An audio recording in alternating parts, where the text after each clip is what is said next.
Hello friends. About 70% of the friends who watch my videos are not subscribed, and I would be really happy if you do so.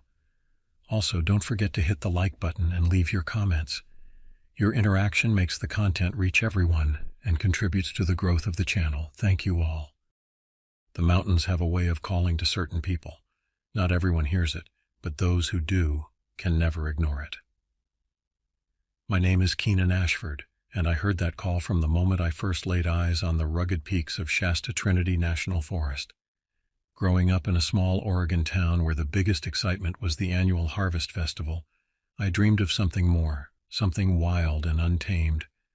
The ranger station that became my second home was a sturdy log building that had weathered decades of storms.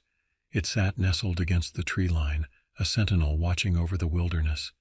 The permanent smell of pine and coffee hung in the air, mixing with the scent of wet gear drying by the wood stove. I was 23, fresh out of training and eager to prove myself to the veteran rangers who'd made this their life's work. Mike Robertson and Ethan Chen became more than just colleagues in those early days. Mike was the veteran. 15 years on the job had left him with a weathered face and eyes that seemed to see straight through you.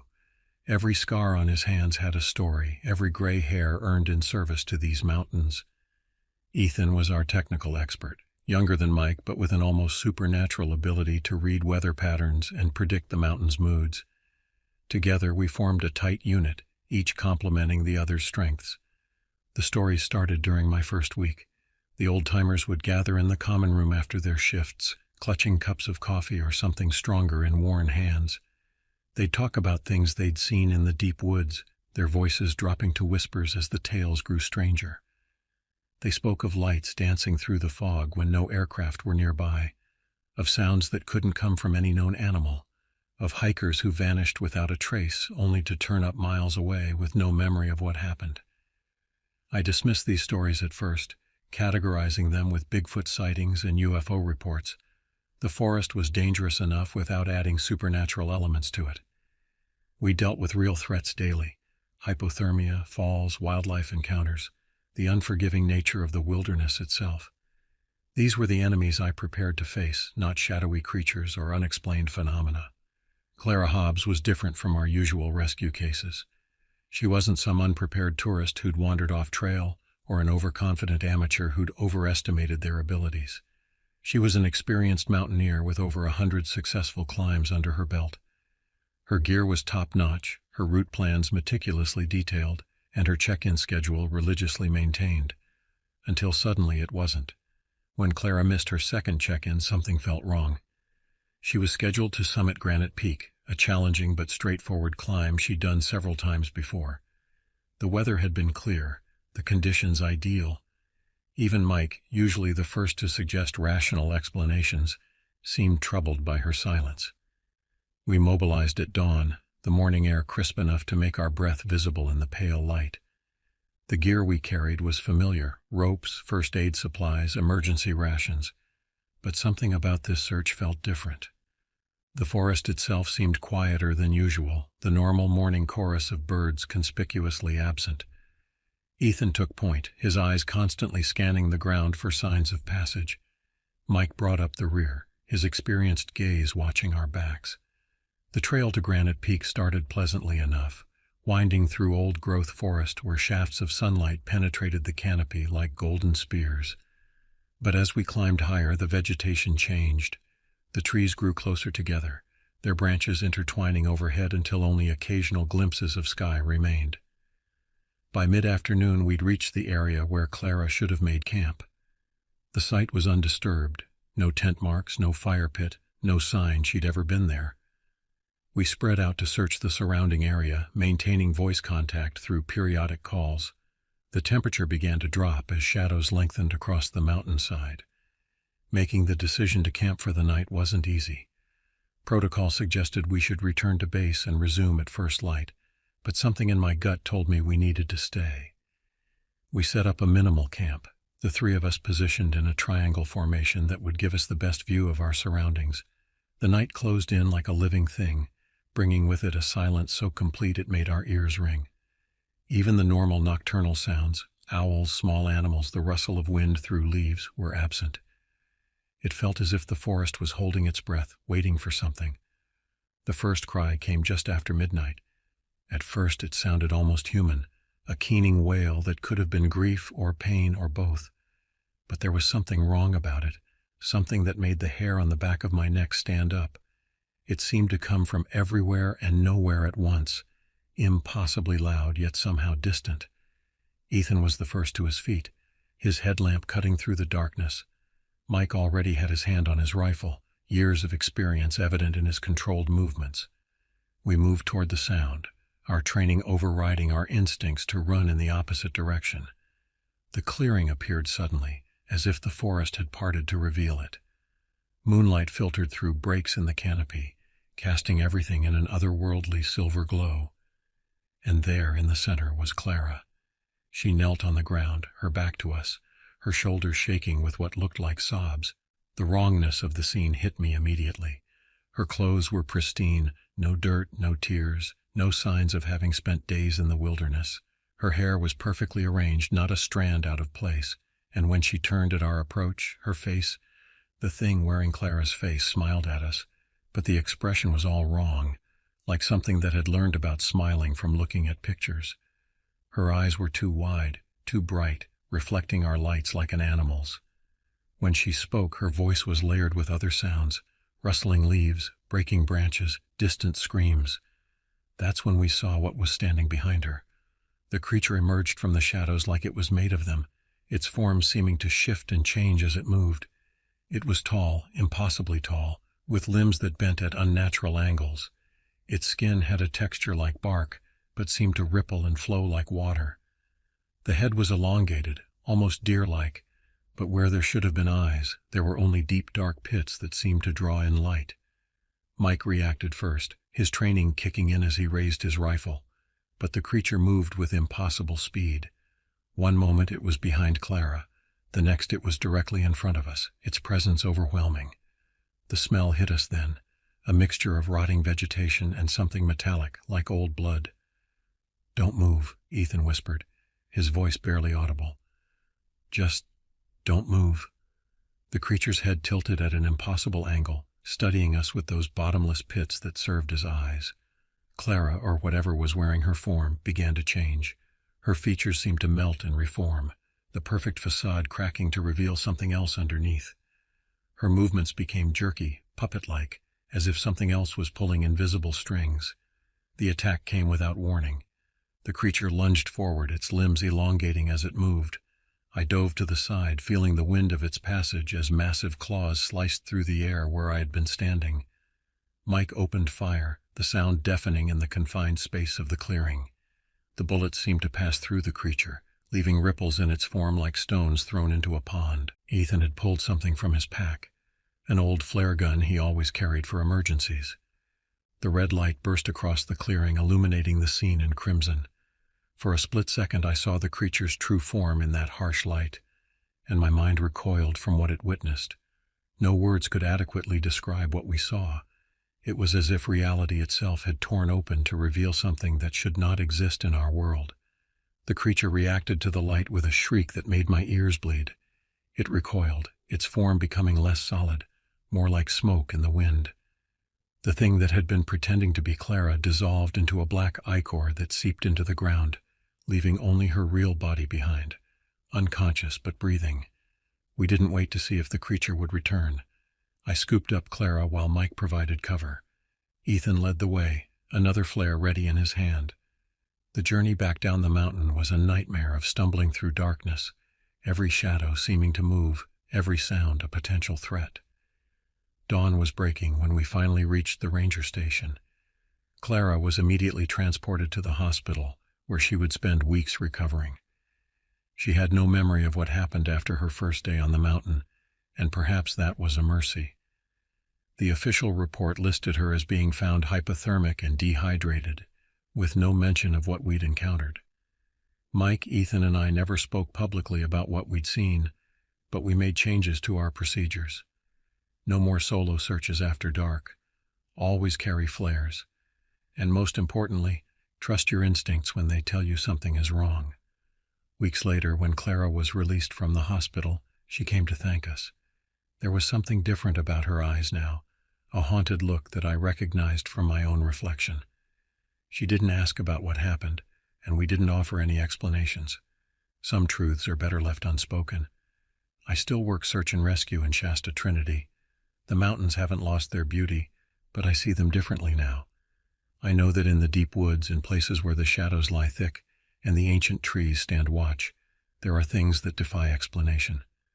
Things that hunt not just for food or territory, but for something else entirely. Mike retired last year, but Ethan and I continue the work.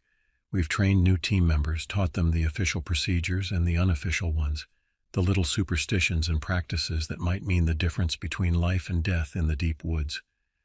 We carry extra flares, avoid certain areas after dark, and never ever ignore the silence when it falls too heavily in the forest.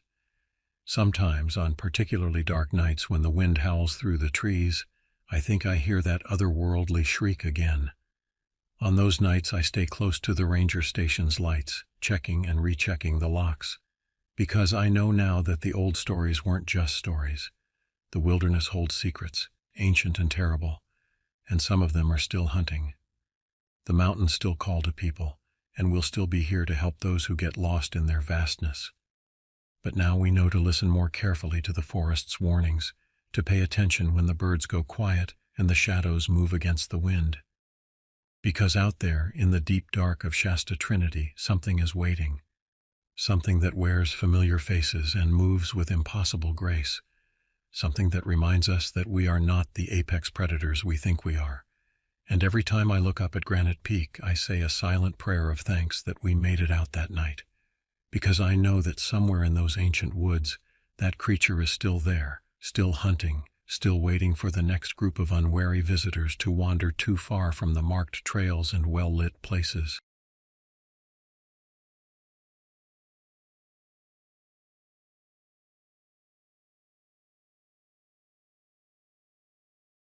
I suppose I should have listened to my father.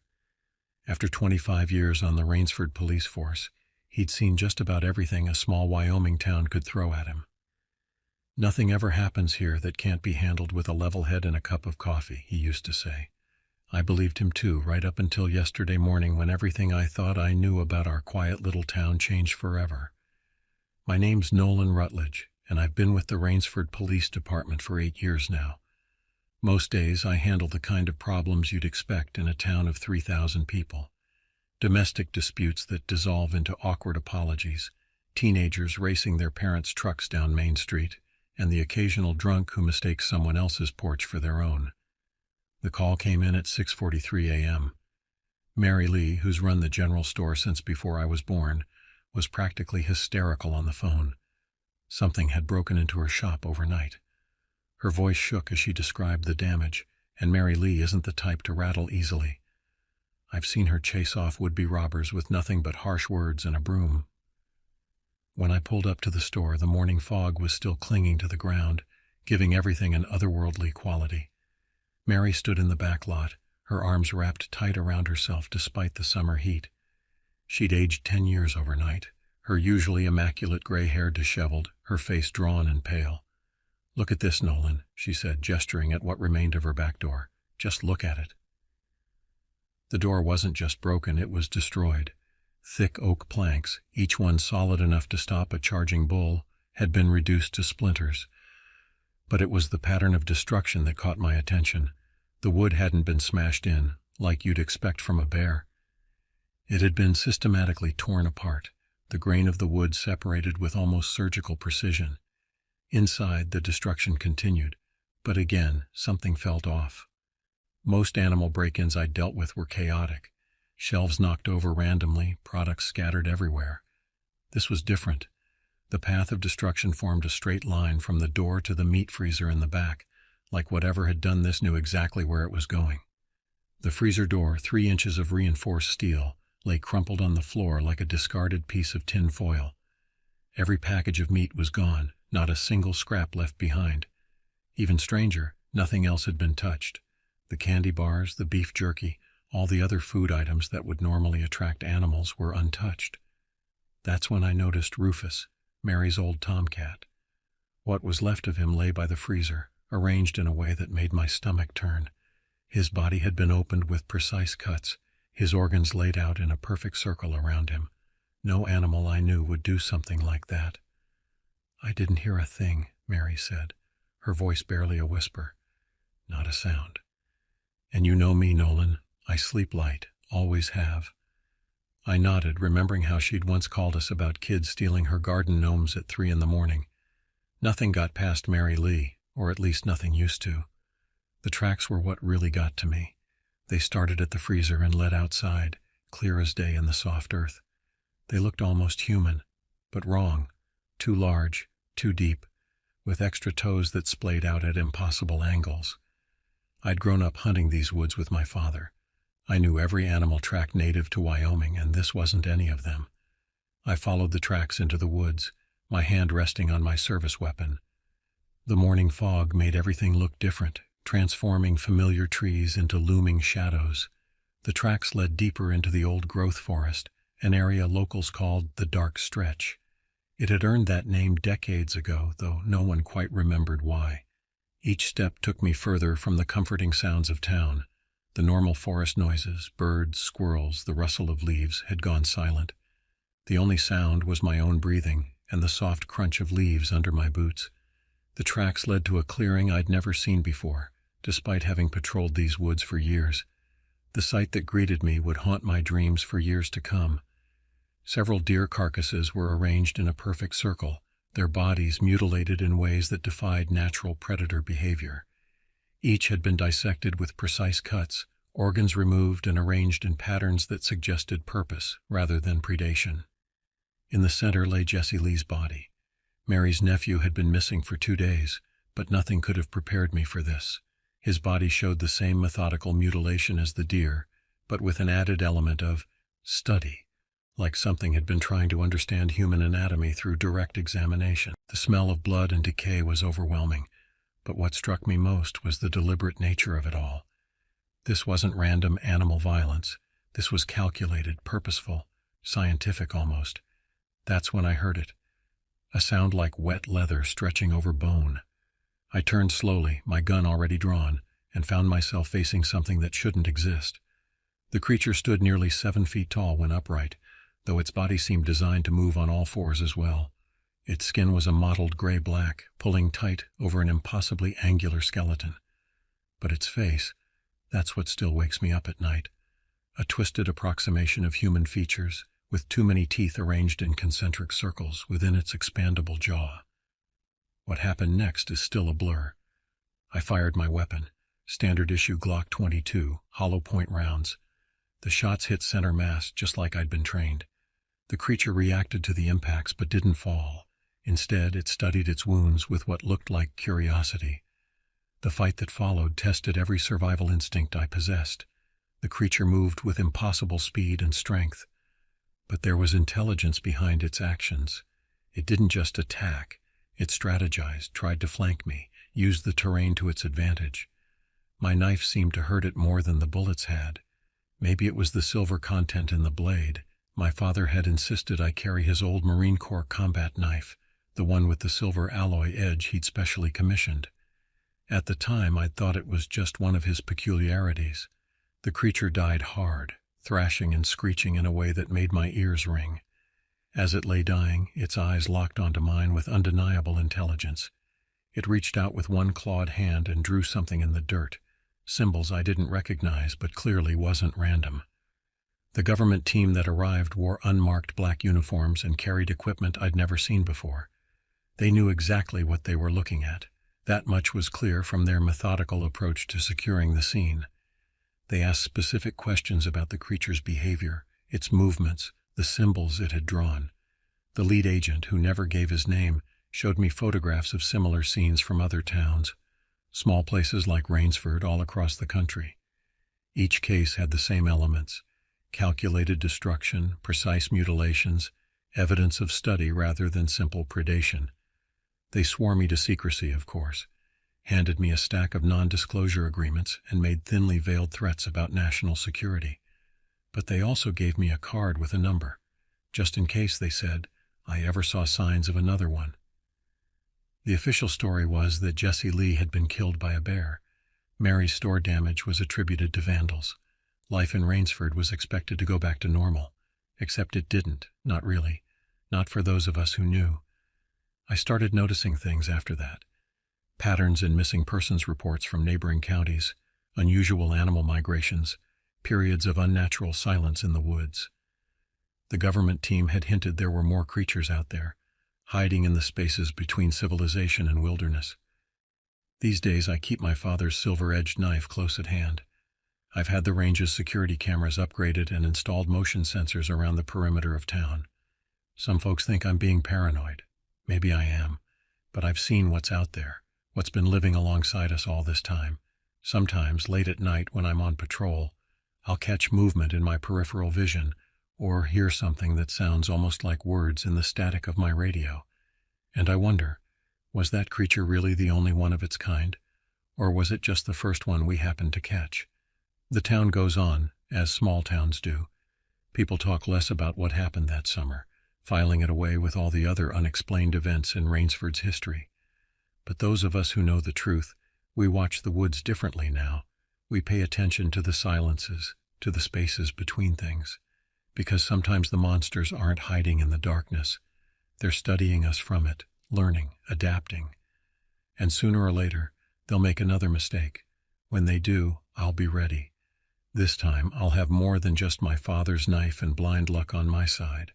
Until then, I patrol my quiet town, keep my files updated, and maintain my connection with others who've had similar encounters.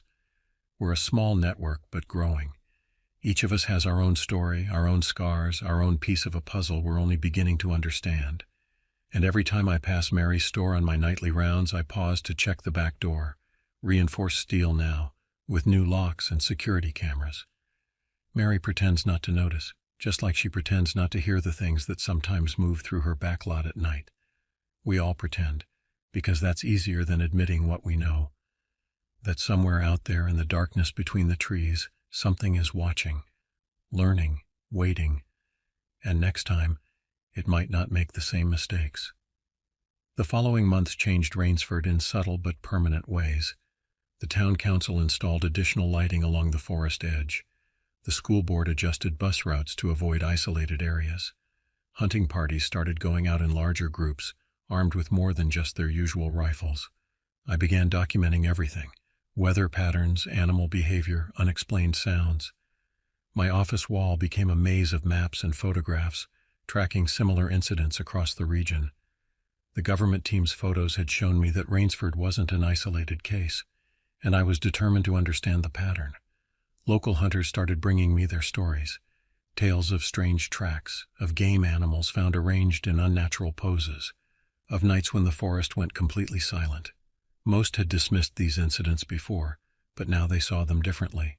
Some brought photographs, others drew sketches of things they'd glimpsed in the shadows. The owner of the local hunting supply store, Bill Morrison, provided an interesting lead. Years ago, his grandfather had encountered something similar while tracking elk in the high country. The experience was documented in his journal, which Bill kept locked in a safe. The descriptions matched what I'd seen: the methodical behavior, the evidence of intelligence, the way it studied its surroundings.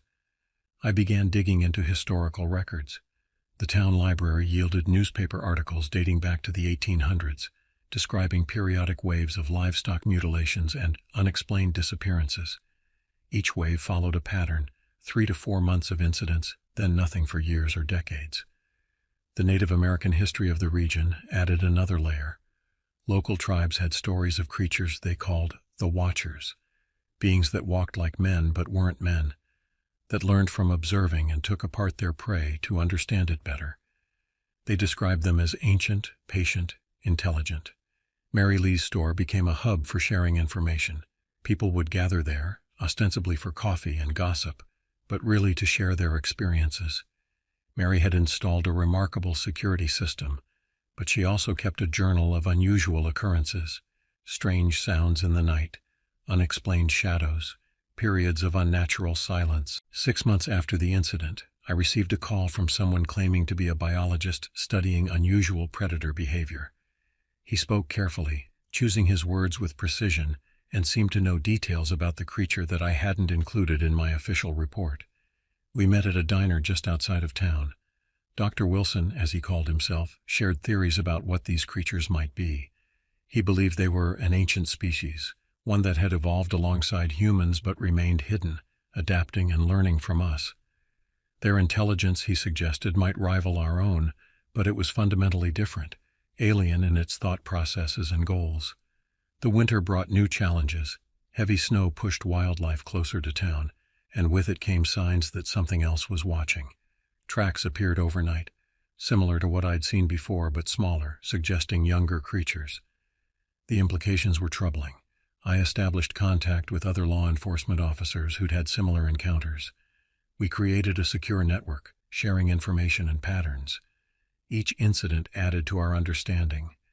The creatures showed evidence of learning, of adapting their behavior based on previous encounters with humans.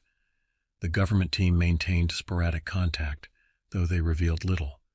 What they did share suggested a larger operation, monitoring and studying these creatures across the country. They seemed less interested in eliminating the threat than in understanding it. Spring brought more changes to Rainsford. The town installed a new emergency alert system, officially for severe weather warnings, but we all knew its true purpose. Local businesses began closing earlier, and no one walked alone after dark anymore. The forest that had once been our backyard became something to be watched, studied, respected. Dr. Wilson's research provided new insights. He'd been tracking similar incidents across North America, finding patterns that suggested these creatures were more widespread than we'd imagined. They seemed to follow migration routes, but with a level of organization that implied communication between groups. The summer tourist season posed new challenges. We couldn't tell visitors the truth, but we had to protect them. The town council passed new ordinances requiring all hiking groups to register their routes and check in regularly. We installed emergency call boxes along popular trails, disguising them as weather stations. One night, during a routine patrol, I encountered something that confirmed our worst fears. The tracks I found were fresh, but different from the ones I'd seen before. Smaller, less experienced. There were multiple sets, suggesting the creatures were teaching their young how to hunt. The government team returned, this time with more sophisticated monitoring equipment. They set up hidden stations throughout the forest, collecting data on movement patterns, vocalizations, and environmental changes. They shared some of their findings with me, under strict confidentiality. What they revealed was disturbing. The creatures showed evidence of rapid adaptation, learning from each encounter with humans. They were developing new hunting strategies, using our own technology against us. Trail cameras would be found relocated, pointed to watch human movements instead of wildlife. By fall, we had established a new normal. The town's children were taught updated safety protocols, disguised as wildlife awareness programs. Local hunters formed organized patrols, though few would openly admit what they were really watching for. We became a community united by a shared secret. The incident changed me in ways I'm still understanding. My senses are sharper now, especially at night. I can detect subtle changes in the forest's mood, recognize the difference between natural silence and the oppressive quiet that precedes something else.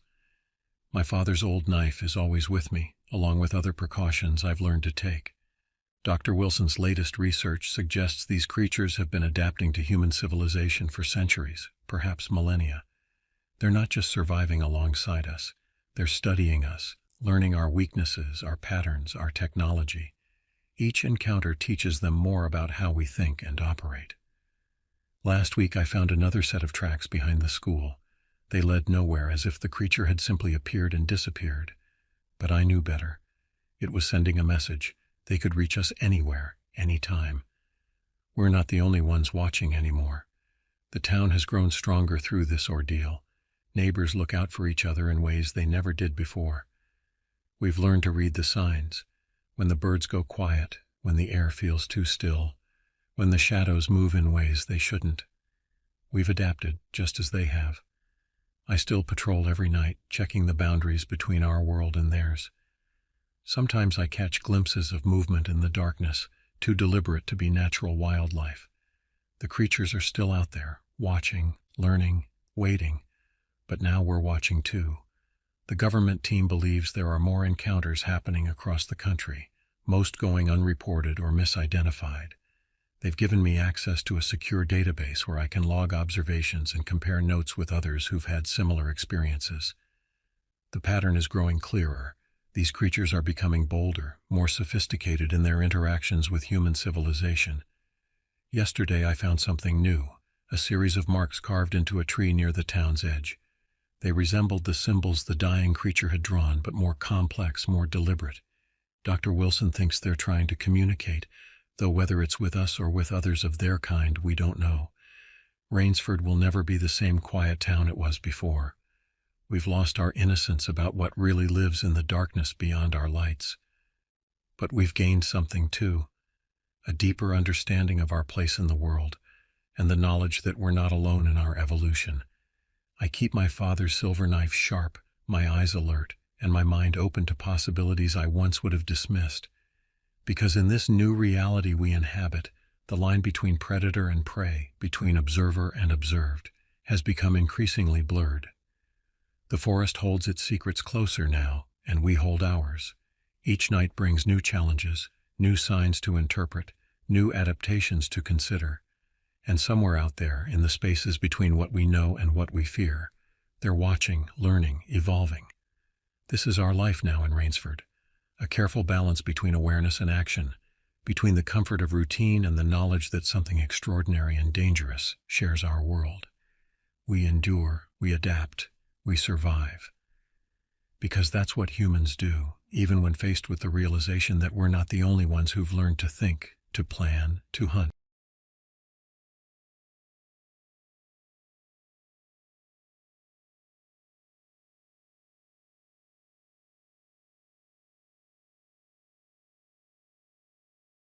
It all started during what should have been another routine day at the remote forestry outpost in Olympic National Park. My name is Caleb Running Deer, and I carry the blood of the Quileute tribe in my veins. For generations, my people have lived in harmony with these forests, understanding their rhythms and respecting their secrets. Now, as a wildlife monitor for the Forest Service, I bridge two worlds, the ancient knowledge of my ancestors and the modern demands of conservation. The outpost sat deep in the wilderness, a cluster of sturdy buildings that seemed almost apologetic for their intrusion into the pristine landscape. Two main cabins, a watchtower that rose above the tree line, and a storage shed that held our equipment and supplies.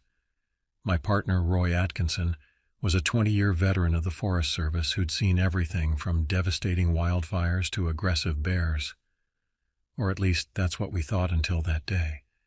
Our job was straightforward: monitor wildlife populations, track any unusual patterns, and ensure no illegal activities threatened the delicate balance of the ecosystem. We'd been stationed there for 6 months, settling into a comfortable routine of patrol routes and data collection. The isolation didn't bother us. Both Roy and I preferred the company of trees to people most days.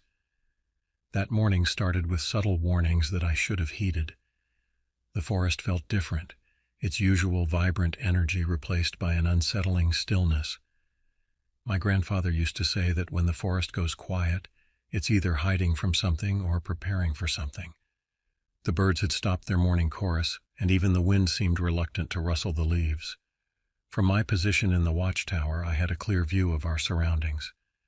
The late afternoon sun cast long shadows through the trees, creating patterns that seemed to shift and move in ways that defied the light. The air felt thick, heavy with an anticipation I couldn't explain.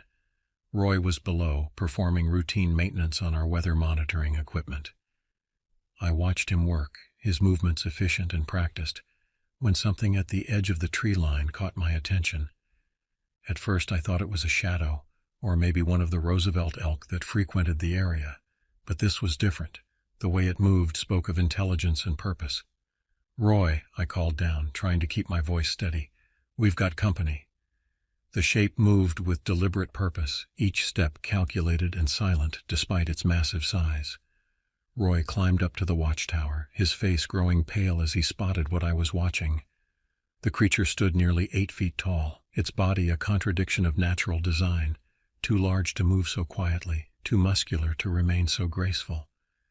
"What do we do?" Roy whispered, reaching for the rifle we kept in the tower. My grandfather's teachings echoed in my mind. He'd spoken of ancient beings that roamed these forests, creatures that existed in the space between our world and the spirit realm. The elders called them the Watchers, beings that observed humanity's encroachment into their territory with growing concern. The creature stepped fully into view, and my blood ran cold. Its face bore features that seemed both ancient and intelligent, eyes that held wisdom and malice in equal measure. Dark fur covered its massive frame, but patches showed skin that seemed almost armored, like natural plate mail. We descended from the tower, armed with our rifles and decades of wilderness experience that suddenly felt inadequate. The creature tracked our movements, its head tilting in a way that reminded me of a wolf studying its prey. Something about its behavior suggested this wasn't a random encounter. It had chosen this moment, this location. The attack came with devastating speed. One moment we were moving cautiously through the underbrush, and the next, Roy was on the ground, the creature's massive claws tearing through his chest. His screams echoed through the forest, a sound that would haunt my dreams for years to come. I fired at the creature, the shots seeming to do little more than annoy it. It turned its attention to me, and in that moment, I saw something in its eyes that shook me to my core. Recognition. Not of me personally, but of what I represented. My people had stories of encounters with these beings, passed down through generations. We were taught to respect them, to understand that they were not merely animals, but guardians of an older world. Roy's radio crackled with static, his body lying motionless on the forest floor. The creature looked at me again, then grabbed Roy's body with terrible purpose. It wasn't acting on instinct or hunger. This was a message being delivered. I retreated to the cabin, barricading myself inside while calling for help on the satellite phone. The hours that followed were a blur of waiting and terror, listening to the creature move around the outpost, testing our defenses with an intelligence that seemed almost human. When the rescue team finally arrived, they found me in a state of shock, still gripping the rifle. Roy's body was recovered half a mile from the outpost, arranged in a way that spoke of ritual rather than predation. The official investigation tried to attribute the attack to a bear or mountain lion, but the evidence didn't fit. The claw marks were too precise, the attack too coordinated. In the days that followed, more details emerged that challenged conventional explanations. Other outposts reported similar incidents, not attacks, but observations of large, bipedal creatures showing unprecedented intelligence. The Forest Service quietly closed several remote stations, citing safety concerns without elaboration. I spent time with my tribal elders sharing what I'd seen. They weren't surprised. Our oral history spoke of times when these creatures would become more active, usually during periods of significant environmental change. They were described as guardians, maintaining a balance that modern humanity had forgotten. The government investigation team that arrived wore civilian clothes but carried themselves like military personnel. They asked specific questions about the creature's behavior, its intelligence, its apparent purposefulness.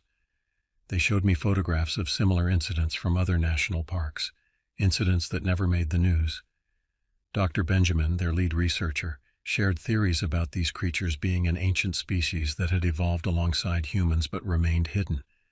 Their intelligence had developed differently from ours, focused on stealth and survival rather than technology and expansion. The outpost remained closed, but I couldn't stay away entirely. I took a position as a tribal liaison with the Forest Service, working to bridge the gap between modern forest management and traditional ecological knowledge. My encounters with the creature had taught me that there were aspects of nature we still didn't understand, and perhaps weren't meant to. Years have passed since that day, but the forest has never felt the same. I still work in Olympic National Park, though now I focus on protecting both the land and its secrets. The creature's message was clear. We are not the only intelligent species claiming this territory, and our dominion over nature is more tenuous than we imagine. Sometimes, on quiet nights when the fog rolls in from the Pacific and the ancient trees creak in the wind, I think about what I saw in those eyes. There was intelligence there, yes, but also something else. A warning, perhaps, or a challenge. A reminder that the world is older and stranger than our modern minds want to accept. The official records list Roy's death as an animal attack, but those of us who know the truth understand it was something more. It was a message from the old world to the new, a reminder that there are forces in nature that won't bend to human will. I still visit the site of the old outpost occasionally, though new structures have been built far from that location. The forest has reclaimed most of the clearing, but something about the place feels watched, protected. The creatures are still out there, moving through their ancient territories, maintaining balances we barely understand. The elders say that each generation needs its own reminder that we are not alone in this world, that our claims to dominion are temporary and fragile. My encounter was that reminder for our time, a glimpse behind the veil that separates our ordinary world from the extraordinary forces that shape it. Now, when I train new Forest Service recruits, I teach them to listen to the silence, to respect the boundaries they can't see, and to understand that some mysteries of the forest are better left unexplored. The creatures remain, watching from the shadows, maintaining their vigil as they have for countless generations.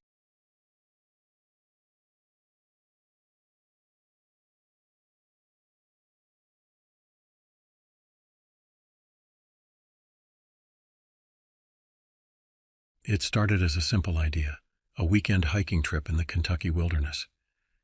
My friend Zane and I had been planning it for months, poring over trail maps and reading about the best spots for photography in Daniel Boone National Forest. We were experienced hikers, or so we thought. Nothing could have prepared us for what awaited us in those ancient woods. The morning we set out was perfect, crisp autumn air, clear skies, and the forest canopy ablaze with fall colors. Zane was particularly excited, his camera already out and snapping photos before we'd even hit the trailhead. We'd chosen a lesser-known path, wanting to avoid the tourist crowds and capture some unique shots. The first few hours were exactly what we'd hoped for. The trail wound through dense forest, occasionally opening up to reveal breathtaking vistas. Zane got some incredible shots of the morning mist rising from the valleys below. But as the day wore on, things began to change. It started with the silence. Anyone who spent time in forests knows they're never truly quiet. There's always the rustle of leaves, bird calls, the scurrying of small animals. But somewhere around mid-afternoon, those sounds began to fade. Neither of us mentioned it at first, but I could tell by the way Zane kept looking around that he'd noticed it too. We should have turned back then. That's what I tell myself now, in the dark hours when sleep won't come. But we pressed on, our pride and curiosity overriding our instincts. The trail began to deteriorate, becoming less defined until we weren't sure if we were still on it at all. The trees seemed to press in closer, their branches reaching out like gnarled fingers. As dusk approached, we realized we were lost. Our GPS was showing conflicting information, and our cell phones had no signal. We decided to make camp for the night, hoping things would look clearer in the morning light. We found a small clearing and set up our tent, trying to maintain a sense of normalcy as we prepared our freeze-dried dinner. The fire helped, its warm light creating a circle of safety in the growing darkness. We sat close to it, speaking in low voices about mundane things, work, family, plans for future trips, but our eyes kept straying to the darkness beyond the firelight, where shadows seemed to move with a purpose of their own. The first scream came around midnight. It sounded human, but somehow wrong, like someone trying to imitate a human voice without quite getting it right. Zane grabbed his flashlight, scanning the trees. "Hello?" he called out, his voice trembling slightly. "Is someone there?" The response was a rustling in the undergrowth, too deliberate to be wind or wildlife. We could hear something moving out there, circling our camp. The fire was burning low, and neither of us dared move away from it to gather more wood. Then we saw them, eyes reflecting our firelight back at us from the darkness. Not just one pair, but many, arranged at heights that suggested whatever was watching us wasn't crawling on all fours. They moved with an unnatural fluidity, never blinking, never breaking their gaze. Zane raised his camera, either from professional habit or sheer terror-induced autopilot. The flash illuminated the forest for a split second, and in that moment we saw them. They were humanoid, but wrong in ways that defied description. Their limbs were too long, their joints bent at impossible angles. Their skin was pale and mottled, stretched tight over misshapen bones. But their faces, God, their faces were the worst. They looked almost human, but distorted, like a reflection in a broken mirror. The flash seemed to enrage them. They emerged from the darkness, moving with a speed that shouldn't have been possible. We abandoned everything, the tent, our supplies, Zane's precious camera, and ran. The forest became a blur of branches and shadows as we crashed through the undergrowth, the sound of pursuit close behind us. We ran until our lungs burned and our legs threatened to give out. The creatures seemed to be herding us, driving us in a specific direction. We burst through a line of trees and found ourselves in another clearing, this one dominated by an old cabin. The cabin looked like it had been abandoned for decades, its windows boarded up and its walls covered in creeping vines. But there was light coming from inside, a sickly yellowish glow that leaked through the cracks between the boards. We had no choice. The creatures were closing in behind us, and the cabin was our only option. We crashed through the door, slamming it shut behind us. The interior was a nightmare of decay, rotting furniture, moldy walls, and an overwhelming stench of death. But what drew our attention was the trapdoor in the floor, its edges gleaming with that same sickly light we'd seen from outside. The sounds of our pursuers grew closer. We could hear them surrounding the cabin, their movements accompanied by a strange clicking sound, like bones knocking together. The trapdoor was our only chance. We pulled it open and descended into darkness. The passage below was narrow and damp, its walls slick with some kind of organic growth that seemed to pulse in our flashlight beams. We moved as quickly as we dared, trying to ignore the sounds that echoed from the darkness ahead, sounds that suggested we weren't alone down there. The tunnel opened into a vast underground chamber. The source of the yellowish light became clear. Clusters of phosphorescent fungi clung to the walls, casting everything in a diseased glow. But it was what lay in the center of the chamber that stopped us cold. It was a pit, perfectly circular and seemingly bottomless. Around its edges were arranged dozens of human skulls, their empty eye sockets staring accusingly at us. They weren't old bones. Some still had traces of flesh clinging to them. A sound behind us made us turn. The creatures had followed us down. They moved into the light, and we could see them clearly for the first time. They were human once. Their clothing, though tattered and filthy, was recognizably modern. But something had changed them, warped them into these nightmarish forms. They began to advance, forcing us back toward the pit. Their intentions were clear. We were to be their next victims, added to the collection of bones around the pit's edge. But fate or luck or whatever gods watch over fools in the dark intervened. The ground began to shake. At first I thought it was my own terror making me unsteady, but then I saw the creatures pause, looking around in what appeared to be fear. Cracks appeared in the chamber's floor, spreading outward from the pit like a spiderweb. The shaking intensified. Chunks of rock began falling from the ceiling. The creatures scattered, disappearing back into the tunnels. We took our chance and ran, stumbling and sliding through the collapsing passage. Behind us we could hear the chamber caving in, the sound of falling rock mixing with inhuman screams. We emerged from the cabin just as dawn was breaking. We ran until we found a road and flagged down the first car we saw. The driver, an elderly man named Howard, took one look at our terrified faces and understood. He didn't ask questions, just drove us to the nearest town. The police didn't believe us, of course. They searched the area but found nothing. No cabin, no underground chamber, no pit filled with bones. They suggested we had gotten lost and panicked, our minds playing tricks on us in the dark. But Zane and I know what we saw. Sometimes late at night I can still hear that wrong-sounding scream, still see those twisted figures illuminated by camera flash. I've researched the area since then, found old stories of disappearances stretching back decades. The official explanations talk about accidents, about unprepared hikers getting lost in the wilderness. But I know better now. The forests of Kentucky hold secrets, ancient and terrible things that lurk in the shadows between trees. They're patient, those things. They can afford to be. They've been there for centuries, and they'll be there for centuries more. They wait in the darkness, watching, hungry. Zane moved away shortly after our experience, couldn't bear to stay anywhere near those woods. I've stayed, though I'm not sure why.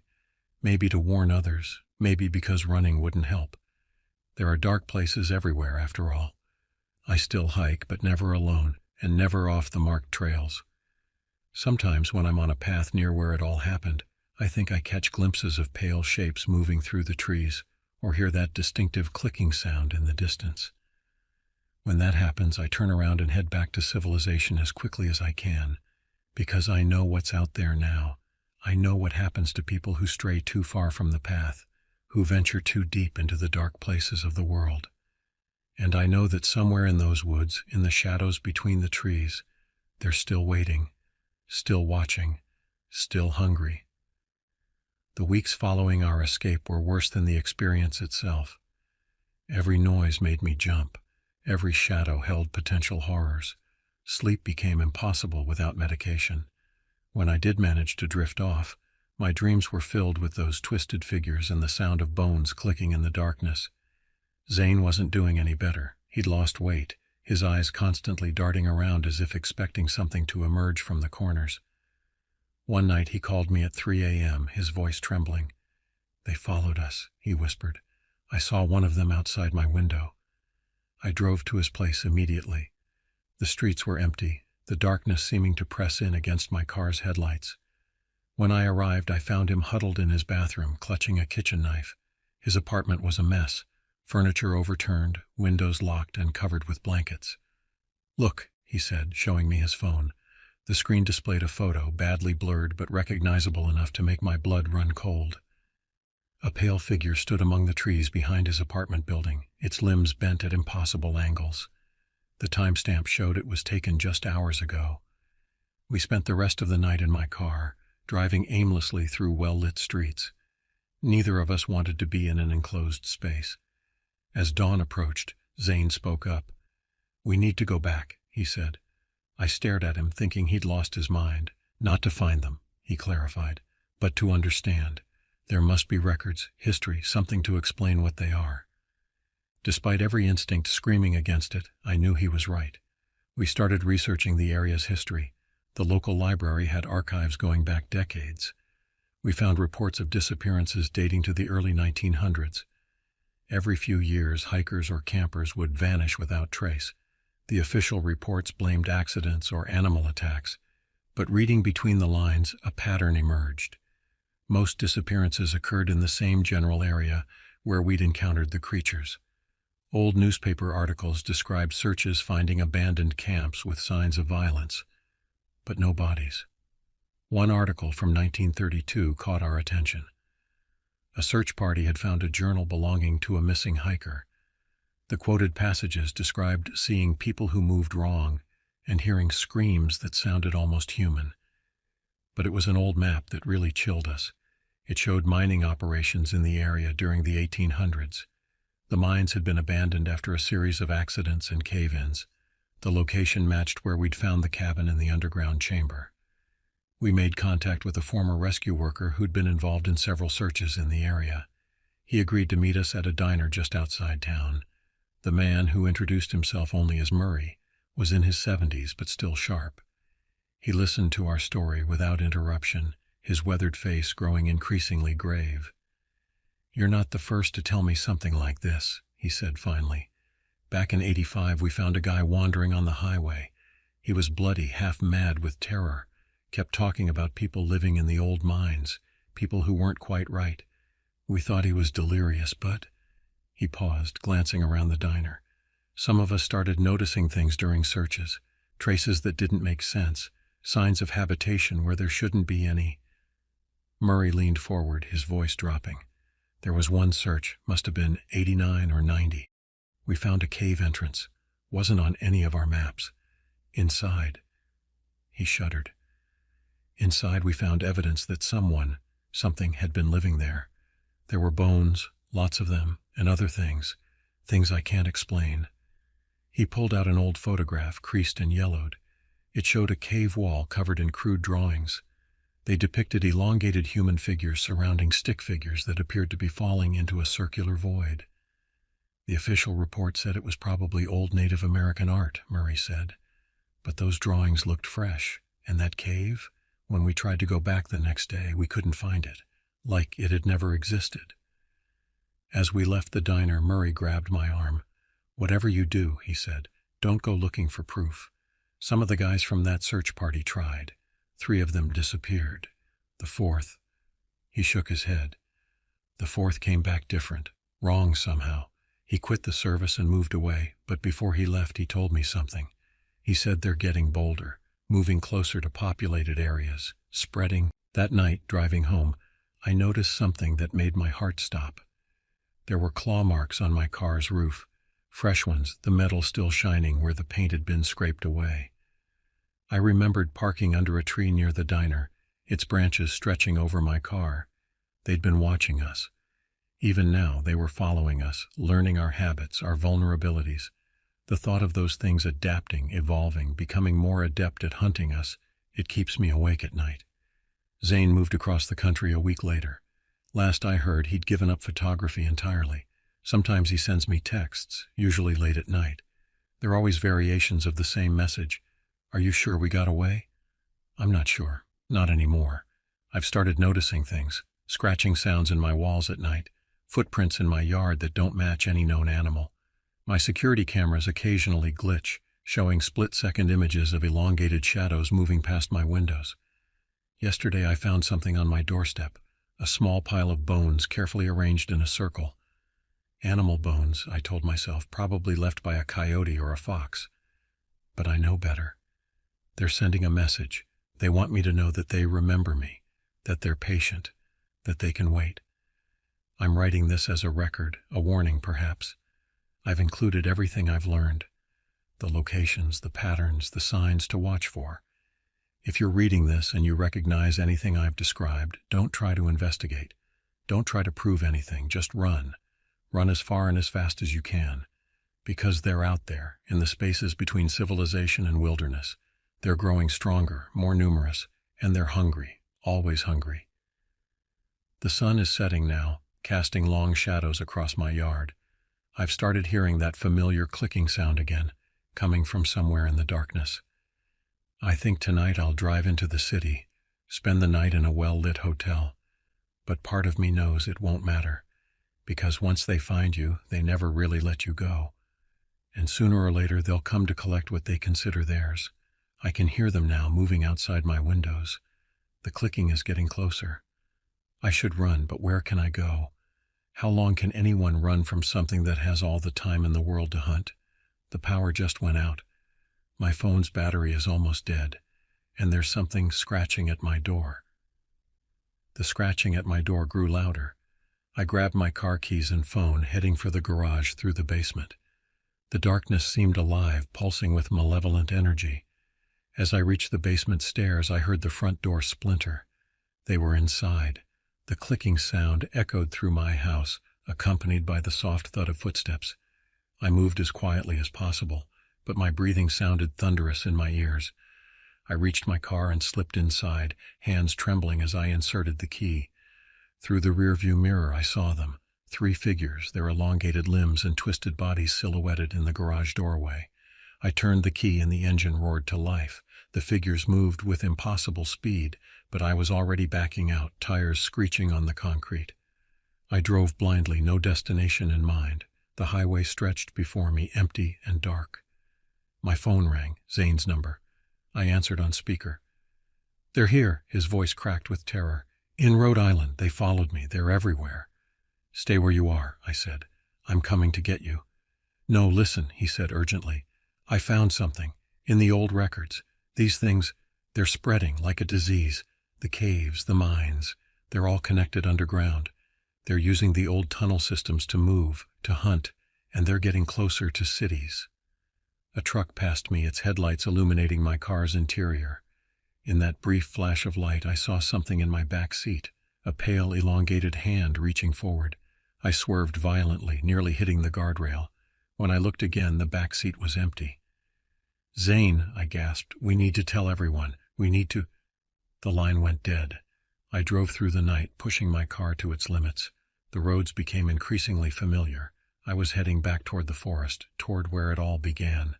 Part of me screamed to turn around, but a deeper instinct pulled me forward. Dawn was breaking when I reached the area where we'd first encountered them. The forest looked different in the early morning light, almost peaceful. I parked at the old trailhead and waited. They came as I knew they would, emerging from the trees like pale shadows, their movements fluid yet wrong, but this time I wasn't running. I had nothing left to run to. One of them stepped forward. In its twisted features I saw something familiar, a hint of what it had once been. It opened its mouth, and what came out was almost speech, almost human. Join us. I understood then. The disappearances, the changes, the spreading. It wasn't just hunting, it was conversion. They were transforming people, growing their numbers, preparing for something bigger. I reached for the flare gun in my glove compartment, my last resort. As my hand closed around it, I saw more figures emerging from the forest, dozens of them, and among them, a shape I recognized, Zane, but not Zane anymore. His body was twisted, elongated, his face a grotesque mirror of what it had once been. I raised the flare gun, but my hand was changing, fingers lengthening, joints cracking as they bent in new directions. The transformation had already begun. I could feel it spreading through my body, a cold fire reshaping me from the inside out. In my last moments of humanity, I managed to hit send on a text message I'd prepared. Coordinates, photos, everything I'd discovered, sent to every news outlet I could find. A warning to the world. The phone slipped from my mutating hands as the change took me. The last thing I saw with human eyes was the sun rising over the forest, its light catching on dozens of pale forms moving among the trees. They say the forest keeps its secrets. But some secrets are too big to stay hidden forever. If you're reading this, they're already closer than you think. Check your local caves, your abandoned mines, your subway tunnels. Listen for the clicking sound in the dark. Because we're growing, we're spreading. And soon, very soon, we'll be ready to emerge. The hunger calls. Can you hear it too?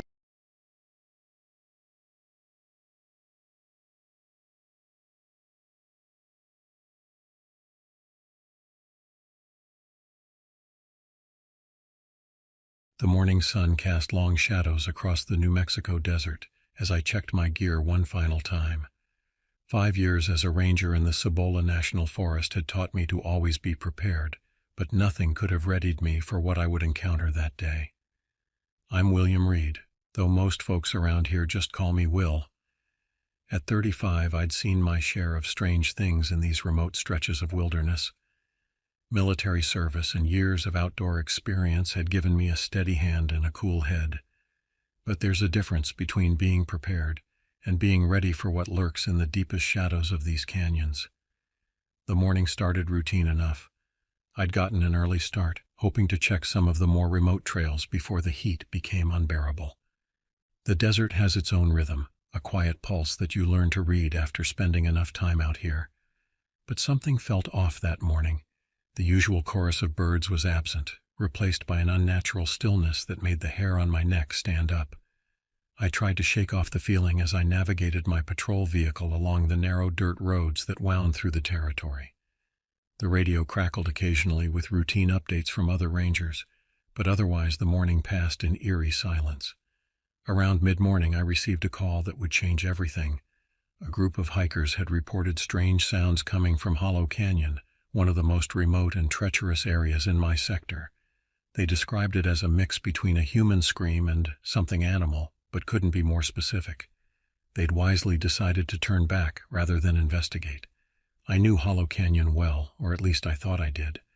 The locals had their stories about it, tales of people going missing, of strange lights in the night sky, of sounds that couldn't be explained. I'd always written them off as the kind of folklore that naturally springs up around remote places.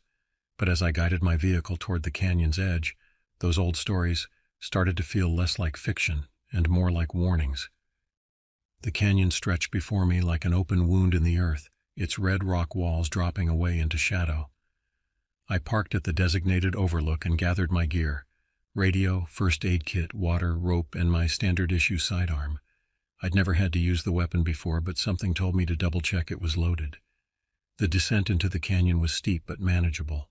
Years of experience had taught me where to place my feet, how to test each hold before committing my weight. But as I moved deeper into the shadows, that nagging feeling of wrongness grew stronger. The air felt thick, stagnant, carrying an odd metallic smell that reminded me of old blood. About halfway down I heard it, a sound that stopped me in my tracks. It wasn't the scream the hikers had reported, but something worse. a low, wet gurgling that seemed to come from everywhere and nowhere at once. I pressed myself against the canyon wall, trying to pinpoint the source. That's when I saw the first body. It lay crumpled on a ledge about 30 feet below me, twisted in a way that human bodies shouldn't twist. Even from this distance, I could see that something was wrong with the proportions. The arms seemed too long, the joints bent at impossible angles. I keyed my radio, but got only static in response. The canyon walls must have been blocking the signal. I was on my own. As I carefully made my way down to the ledge where the body lay, my training kicked in. I'd dealt with death before. Hikers who'd succumbed to the elements, climbing accidents, even the occasional animal attack. But this was different. The body wasn't just damaged, it was transformed. The skin had a grayish tinge, stretched too tight over elongated limbs. The fingers were unnaturally long, ending in what looked like hardened claws. What disturbed me most was the face, or what remained of it. The jaw had been distended, as if something had tried to force its way out from the inside. I pulled out my notebook, documenting everything I could see. Whatever had happened here needed to be recorded, even if I couldn't explain it. That's when I noticed the tracks in the loose dirt around the body. They were unlike anything I'd seen before. Massive impressions that seemed to change shape between prints, as if whatever made them was constantly shifting its form. The gurgling sound came again, closer this time. I spun around, hand instinctively moving to my sidearm. The canyon walls seemed to compress around me, the shadows deepening despite the morning sun. Something moved in those shadows, something big. I backed away slowly, keeping my eyes on the darkness. Years of training told me to stay calm, to think rationally. But rationality was becoming harder to maintain as I watched a shape emerge from the gloom. It moved like a predator, but wrong. Too fluid, too precise. Its form seemed to ripple and shift, as if it couldn't decide what shape to hold. In the dim light, I could make out a muscular body covered in what looked like chitinous plates, but they weren't fixed in place. They moved and reformed as the creature advanced. My back hit the canyon wall. The creature stopped, maybe 15 feet away. That's when I noticed its eyes, dozens of them scattered across its form, each one fixing me with an alien intelligence that sent ice through my veins. I drew my weapon, knowing it might be useless but needing to do something. The creature's response was immediate and terrifying. It began to change. The plates of its body shifted and flowed like liquid metal, reforming into something that approximated a human shape, but wrong in ways that defied description.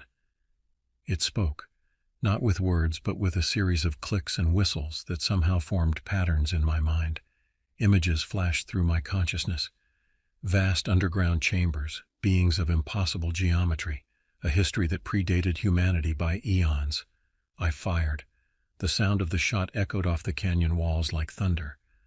The bullet struck one of the creature's plates, and for a moment everything stopped. Then the plate simply absorbed the projectile, like a stone dropping into water. The creature's form rippled again, and I saw what looked like amusement in its many eyes. It knew my weapons were useless. It had probably known all along. This wasn't a confrontation. It was a demonstration. That's when I heard the helicopter. The sound seemed to startle the creature, its form becoming less stable. It retreated slightly, its attention divided between me and the growing noise above. 2 more shots rang out, but not from my gun. I looked up to see a figure rappelling down the canyon wall, firing methodically at the creature. Each shot struck with surgical precision, hitting points where the plates intersected. The creature recoiled, its form becoming increasingly unstable. The figure landed beside me, an older man in tactical gear I didn't recognize. Without a word, he tossed me a weapon, different from any I'd seen before. It felt warm to the touch, almost alive. "Aim for the joints," he said calmly, as if we were at a shooting range. "The plates can regenerate, but the connections between them are vulnerable." I didn't question him. I took aim and fired. The weapon discharged not bullets but pulses of intense heat that caused the creature's plates to contract and separate. Working together, we drove it back, its form becoming increasingly chaotic until it finally collapsed in on itself, dissolving into a puddle of quicksilver that quickly evaporated in the desert heat. The old man, who introduced himself simply as Morrison, explained that he was part of a specialized unit that dealt with such phenomena. They'd been tracking this creature for weeks, following a trail of similar incidents across the Southwest. "There are things in this world that defy conventional explanation," he told me as we climbed out of the canyon. "Things that have been here far longer than us, that operate according to laws we barely understand. Most people aren't ready to know about them, but sometimes, like today, we don't get a choice." He offered me a position with his unit, said they could use someone with my experience and composure under pressure. I thought about declining, about going back to my regular patrols and pretending this had never happened, but I knew I couldn't. Once you've seen behind the curtain, there's no going back. That was 3 years ago. Since then, I've learned that what I encountered in the canyon was just the beginning. There are more things out there, hiding in the dark corners of our world. Some are ancient, some are visitors, and some defy any classification we can give them. Morrison has become both mentor and friend, teaching me about this hidden world and the delicate balance we maintain to keep humanity safe and ignorant. We monitor, we contain, and when necessary, we eliminate threats that the public isn't ready to face. I still patrol the same stretches of desert, but now I see them differently. Every shadow could hide a secret, every unexplained sound could be a warning. The desert has always been a place of mysteries, but now I know just how deep those mysteries go. Sometimes, on quiet nights when the stars seem too close and the wind carries strange sounds from the canyons, I think about that day and the choice I made. I think about the creature's eyes, about the ancient knowledge they contained, and about the thin line we walk between knowledge and survival.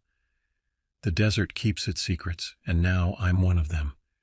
Just another shadow moving through the landscape, protecting an unsuspecting world from truths it isn't ready to face. It's not the life I expected, but it's the one I chose.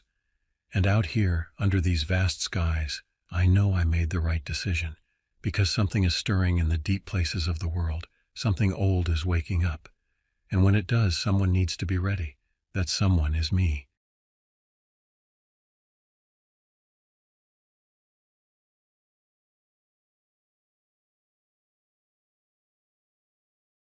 The weight of my badge felt heavier than usual as I sat in my office that quiet Friday morning. Cedar Falls had been my home for all of my 43 years, and I'd served as its sheriff for the last decade. My name's Thomas Reed, and until that day, I thought I knew every dark corner of this town. The morning light filtered through the blinds, casting striped shadows across my desk cluttered with paperwork. Noise complaints, minor vandalism, the usual small-town affairs. Deputy Wilson brought me my third cup of coffee, strong and black, just as Mrs. Holloway's call came in. "Sheriff, Earl hasn't come home." Her voice trembled, unusual for a woman who'd weathered 30 years of Earl's stubborn ways. "He left for his morning hunt before dawn. He always comes back for lunch, always." Earl Holloway wasn't just another resident. He'd taught me to hunt when I was 12, showed me how to track deer through the densest parts of our forests. The man could navigate blindfolded through those woods. Something wasn't right. I assembled a search team, myself, Deputy Samuels, and 2 local volunteers who knew the terrain. The eastern section near the old quarry was Earl's favorite hunting ground.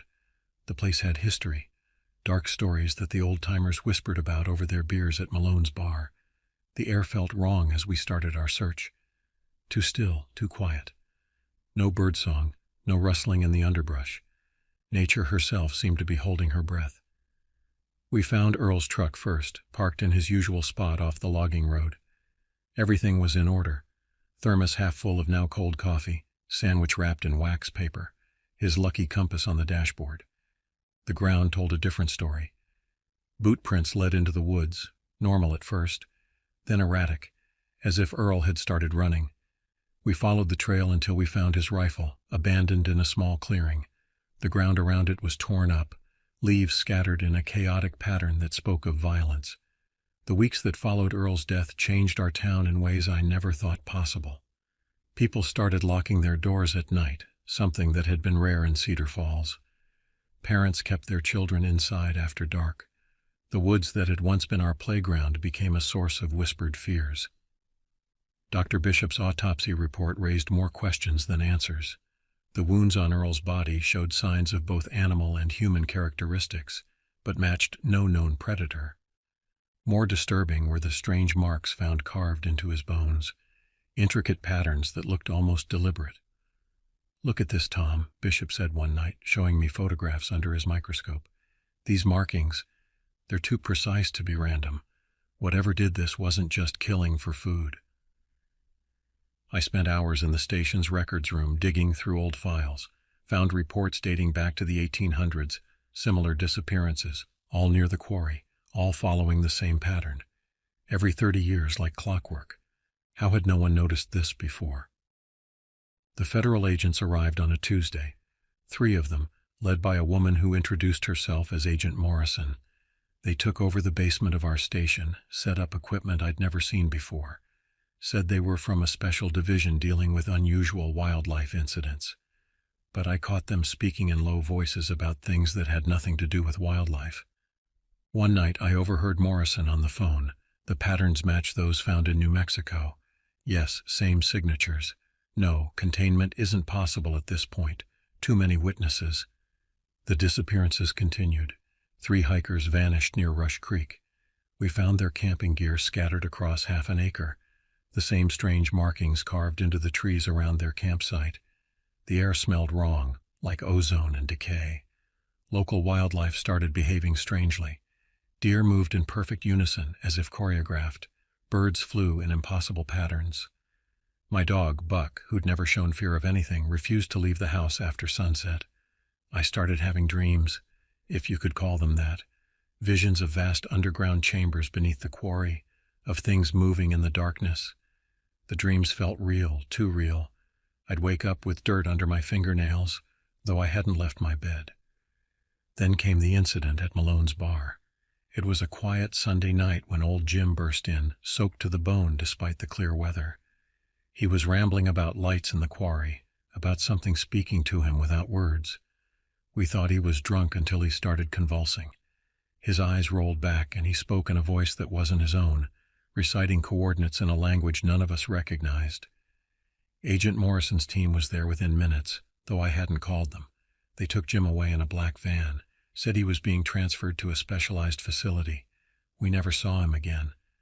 The town council called an emergency meeting. People were scared, demanding answers I couldn't give. Mayor Thompson suggested evacuating the town. Agent Morrison vetoed that idea immediately. "Containment is our priority," she said. "No one leaves until we understand what we're dealing with." I cornered her after the meeting. "What aren't you telling us?" She studied me for a long moment before speaking. "Sheriff, what do you know about the original settlement of Cedar Falls?" I told her what everyone knew, founded in 1847, built around the logging industry. But she shook her head. "There was something here before. The native tribes avoided this area, called it the place of changing forms. Their legends speak of beings that came from the stars, that made their home in the deep places beneath the earth." I wanted to dismiss it as nonsense, but after what I'd seen, I couldn't. The markings, the patterns, the way animals behaved, it all pointed to something beyond our understanding. That night, Deputy Samuels and I discovered a hidden entrance in the quarry. It looked ancient. The stone worked in ways that seemed impossible for the tools of any era. Against my better judgment, we went in. The tunnel descended at an impossible angle, twisting in ways that defied geometry. Our flashlight beams seemed to bend and distort. The air grew thick with that same wrong smell, ozone and decay. We found a chamber deep underground. The walls were covered in those same markings we'd found on Earl's bones, but these were moving, shifting like living things. In the center stood what looked like a machine, but it was like no technology I'd ever seen. It pulsed with an inner light that hurt to look at. Samuels reached out to touch it. I tried to stop him, but I was too late. The moment his fingers made contact, the chamber erupted with light. Samuels screamed, not in pain, but in what sounded like recognition. His eyes went wide, and he began speaking in that same strange language we'd heard from old Jim. What happened next is still hard to process. The chamber seemed to fold in on itself, reality bending like paper. I grabbed Samuels and ran, dragging him back through the tunnels as something pursued us, something that moved through the walls themselves. We made it out, but Samuel's was changed. He could remember everything that happened, but he couldn't explain it in words we could understand. He drew diagrams, complex mathematical equations that Agent Morrison's team immediately confiscated. The next day, Morrison called me into her office. "What you saw down there is just the beginning," she said. "There are things in this world that operate on principles we're only beginning to understand, things that have been here far longer than us." She offered me a choice: join her organization or have my memories of the incident erased. I chose to join. Someone needed to protect Cedar Falls, to understand what we were really dealing with. My first assignment with Morrison's organization started immediately. They called themselves the Bureau of Environmental and Geological Anomalies, or BEGA, though I suspected this was just a cover name.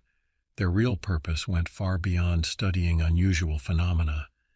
The equipment they brought in transformed the station's basement into something resembling a research facility. Screens displayed readings I couldn't understand: electromagnetic frequencies, gravitational anomalies, radiation levels, all of them centered around the quarry. "The entrance you found isn't the only one," Morrison explained, showing me thermal imaging of the area. "There's an entire network of tunnels down there, all connected to similar chambers. We've identified at least 7 major nodes." The patterns were expanding. We found more markings carved into trees, rocks, even the foundations of buildings. They seemed to be forming a massive symbol, with Cedar Falls at its center. Local animals continued their strange behavior, entire herds moving in geometric patterns, birds flying in formations that defied natural law. Then the dream started affecting others. People reported shared visions, vast underground cities, beings of light and shadow, messages in languages that shouldn't exist. Children drew the same bizarre structures in art class, though they'd never seen them. Mrs. Holloway, still grieving Earl, became our most valuable witness. She started remembering things from 30 years ago, when she was just a girl. Similar incidents had occurred then, but everyone had somehow forgotten. The town's collective memory had been altered. "They've been here all along," she told me one evening, her hands shaking as she clutched her coffee cup. "Watching us, studying us. Earl knew something. That's why they took him. He was getting too close to understanding." The investigation led us to old mining records. The quarry wasn't just a quarry. It had been an entrance to something much older. The original settlers hadn't chosen this location by chance. They'd been drawn here, influenced by forces they didn't understand. Deputy Samuel's condition worsened. The equations he wrote became more complex, filling entire walls. He spoke of geometries that couldn't exist in our dimension, of beings that lived between moments of time. Morrison's team recorded everything, but I could see the fear in their eyes. Whatever we were dealing with was beyond their experience, too. One night, monitoring equipment detected a massive surge of energy from the quarry. The sky above Cedar Falls lit up with aurora-like lights, though we were too far south for such phenomena. Animals fled the forest en masse: deer, bears, even insects, all moving away from the quarry in perfect unison. Morrison mobilized her team. "It's starting," was all she said. We entered the quarry complex with advanced gear, hazmat suits, radiation detectors, weapons that looked more like scientific instruments than guns. The tunnels had changed since my last visit. They seemed organic now, pulsing with an inner light that cast no shadows. The central chamber had transformed. The machine we'd found earlier had grown, spreading across the walls like a living thing. Symbols flowed across its surface like liquid metal, forming and reforming in endless patterns. That's when we heard it, a sound that existed not in our ears but in our minds. A vast ancient consciousness reaching out to make contact. Morrison's team had prepared for this moment, but nothing could have truly readied us for what came next. The beings revealed themselves not as monsters or aliens, but as something far more fundamental, entities that existed in the fabric of reality itself. They'd been here since before Earth formed, watching, waiting. Cedar Falls was just one of many observation points worldwide. Through Samuels, who seemed to function as a translator, they explained their purpose. They weren't invaders or explorers, but guardians of something far more precious, the very laws that governed our universe. The patterns, the markings, the strange phenomena, All were part of a vast mechanism for maintaining reality itself. But something had gone wrong. The mechanism was failing, and our world was starting to show the cracks. The deaths, the disappearances, these were just symptoms of a much larger problem. The beings communicated through Samuels for hours, revealing truths that shook our understanding of reality. They showed us visions of their work, an endless task of maintaining the boundaries between dimensions, preventing the collapse of what they called probability walls. Cedar Falls sat at a nexus point, a place where these walls were particularly thin. The quarry wasn't just a mine, it was a monitoring station built eons ago. The deaths hadn't been accidents or attacks, but failed attempts at communication. Earl, Jenny, Martin, they'd been in the wrong place at the wrong time, their minds unable to handle direct contact. Morrison revealed that similar situations were unfolding across the globe. Strange phenomena in remote locations, unexplained disappearances, shared mass experiences, all symptoms of a deteriorating system. The walls are breaking down, she explained, showing me readings from their equipment. Reality itself is becoming unstable. What we're seeing here in Cedar Falls is just the beginning. Through Samuels, the beings explained their request. They needed human assistance to repair the mechanism. Our unique consciousness, our ability to perceive linear time, these were tools they couldn't replicate, but the price of helping would be high. The town gathered in the high school gymnasium that night. Morrison laid out the situation with brutal honesty. Volunteers would be needed, people willing to risk their sanity, maybe their lives, to help repair the mechanism. The alternative was the gradual breakdown of reality itself, starting here and spreading outward. Mrs. Holloway was the first to step forward. Earl would have volunteered, she said simply. Others followed. The mayor, several of my deputies, ordinary citizens willing to risk everything to protect their world. I added my name to the list without hesitation. The procedure began at dawn. The volunteers were connected to the mechanism through technology that blended the alien and the familiar. Samuels guided us, his altered consciousness bridging the gap between our understanding and theirs.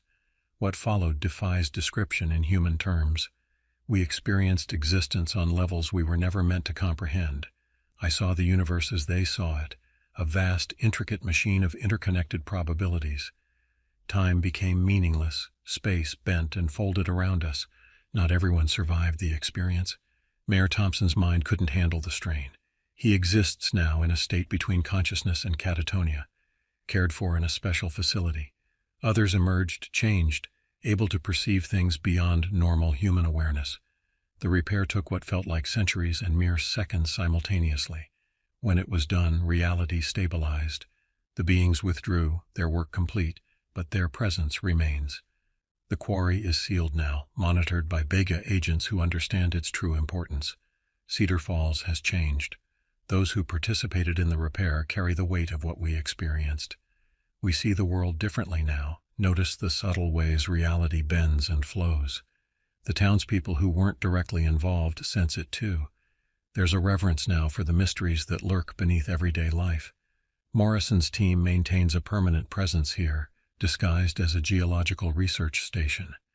They watch for signs of deterioration, ready to act if the walls begin to weaken again. Samuel serves as their primary consultant, his altered consciousness a valuable tool in understanding the being's technology. Mrs. Holloway found a kind of peace, knowing that Earl's death had meaning beyond random tragedy. She leads a support group for families affected by the events, helping them cope with losses they can never fully explain to the outside world.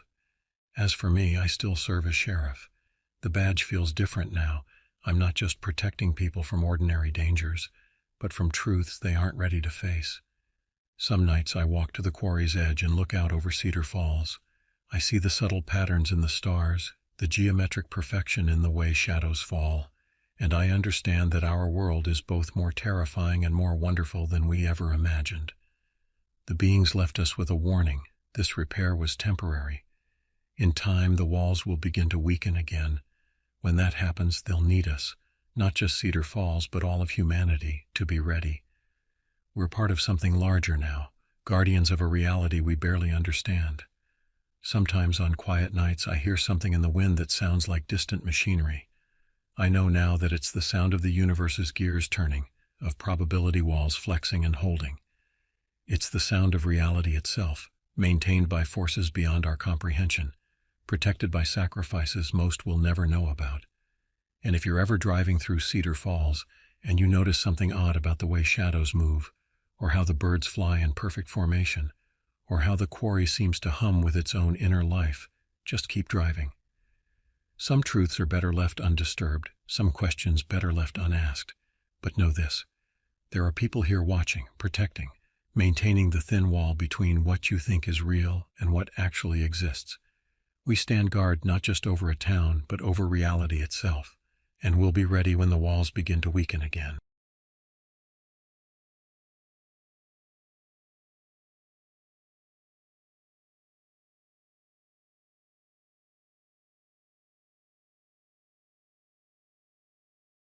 I never wanted to be a fire lookout.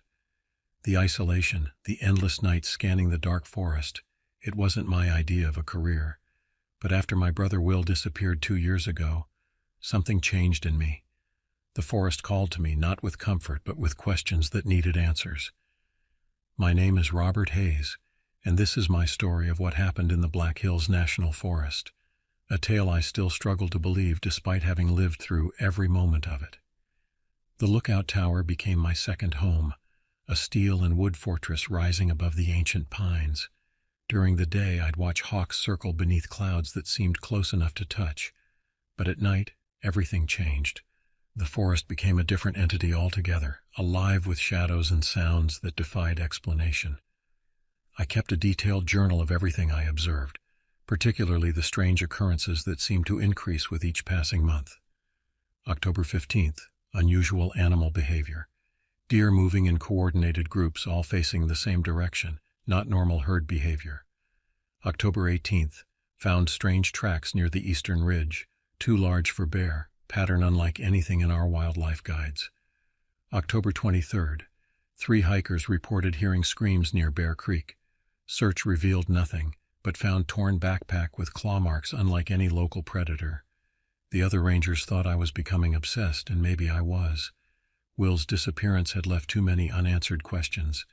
The official report cited animal attack, but they never found a body, just his shredded tent and a trail of blood that ended abruptly at a rock face. The night everything changed started like any other. I was in the tower, monitoring a small storm system moving in from the west. The radio crackled with routine checks from other stations. Then came the call that would change everything. Tower 7, we've got a situation near Old Miller's Cave. Family of 4 missing since yesterday morning. Last known location matches your sector. Can you respond? I knew the area well. Old Miller's Cave was actually a network of smaller caves, carved into the limestone over millions of years. Will and I used to explore them as kids, before the Park Service declared them off-limits due to instability. The rain had started by the time I reached the parking area where the family's car was found. Their camping gear was still there, neatly packed in the trunk. It looked like they'd gone for a short hike, probably just to see the cave entrance. But something had gone wrong. I found their trail easily enough, fresh boot prints in the mud leading toward the cave system. But there were other prints too, ones that made my blood run cold. They were similar to the tracks I'd been finding for months, but clearer in the soft earth. Whatever made them walked on 2 legs, but they weren't human prints. The cave entrance loomed before me, a black maw in the mountainside. The rain intensified, creating a curtain of water that seemed to isolate me from the rest of the world. I switched on my flashlight and checked my gear one last time. Rope, first aid kit, flares, hunting knife. The standard equipment felt inadequate for what I was about to face. The first 100 feet of the cave were familiar. Tourists often ventured this far to take photos. But beyond that point, the passage narrowed and descended sharply. The air grew colder, carrying a scent I'd never encountered before, something ancient and wrong. I found the first sign of the family about 20 minutes in, a child's shoe stuck in the mud. Nearby, scratches marked the cave wall, not the random marks of erosion, but deliberate gouges that seemed to form patterns. I recognized them immediately. They were identical to the marks we'd found near Will's campsite. The passage split into 3 tunnels. The left one showed signs of recent traffic, disturbed soil, broken cobwebs. But there was something else too, a strange luminescence on the walls, a pale blue-green glow that seemed to pulse with its own rhythm. As I watched, dark shapes moved within the glow like shadows underwater. A sound echoed through the cave, not quite a growl, not quite a voice. It seemed to come from everywhere at once, reverberating off the stone walls. Then I heard something else, crying. A child's voice, weak but unmistakable. I followed the sound, moving deeper into the cave system. The tunnel twisted and turned, sometimes so narrow I had to turn sideways to squeeze through. The luminescence grew stronger, casting everything in an otherworldly light that made shadows dance and shift. The crying led me to a larger chamber. My flashlight beam revealed a horrifying sight, the missing family huddled in a corner. The parents were unconscious but breathing. The 2 children clung to each other, their eyes wide with terror. But it was what I saw beyond them that made my blood freeze. The chamber walls were covered in thousands of those strange markings, all seeming to point toward a dark opening in the far wall. And there, moving in the shadows, was something that shouldn't exist. It moved like a predator, but wrong. Too fluid, too precise. In the beam of my flashlight, I caught glimpses of pale, leathery skin stretched over an impossible frame. Its limbs were too long, joints bending in ways that defied anatomy. But its face, that's what haunts me most. It wasn't a face at all, but a smooth, featureless surface with deep indentations where eyes should be. The creature turned toward me, and in that moment, I understood what had happened to Will. I saw flashes of memory, not mine, but somehow transmitted directly into my mind. Will discovering the cave entrance. Will following the strange lights. Will becoming part of something ancient and hungry. The creature moved with incredible speed, but I was ready. I threw the first flare, the sudden burst of red light causing it to recoil. The family scrambled toward me as I threw another flare, creating a barrier of light between us and the thing. We ran. The tunnels seemed different now, shifting and changing as we fled. Behind us, the creature's movements echoed off the walls, sometimes sounding close, sometimes far away. The children whimpered but kept moving. Their father, now conscious, helped carry their mother, who was still dazed. We were almost at the main entrance when it caught up to us.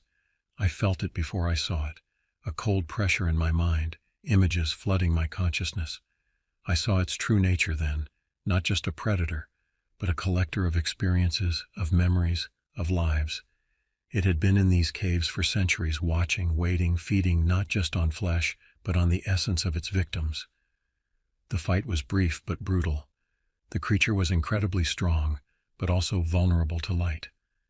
I emptied my entire pack of flares, the intense light forcing it back. The family escaped as I faced it one last time. In that final confrontation, I understood something else. It was dying. The markings, the lights, the psychic attacks, they were all part of its desperate attempt to survive in a world that was changing too fast. It was ancient, perhaps the last of its kind, and it was afraid. But that didn't excuse what it had done, what it had taken from me, from countless others. I had one flare left, and this time I aimed for the ceiling.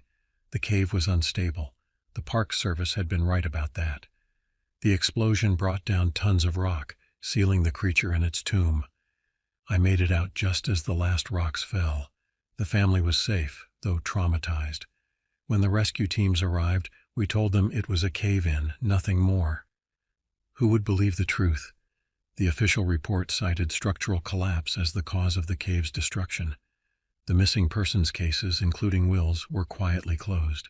But I know the truth, and I know what still lies buried beneath the Black Hills. I still work in the fire tower, watching over the forest. Sometimes, on quiet nights, I think I see strange lights in the distance or hear sounds that shouldn't exist. And I wonder if there are more of them out there, hiding in the dark places of the world. The forest keeps its secrets well, too well perhaps. But I'm here, watching, waiting, because someone needs to know what's out there. Someone needs to remember.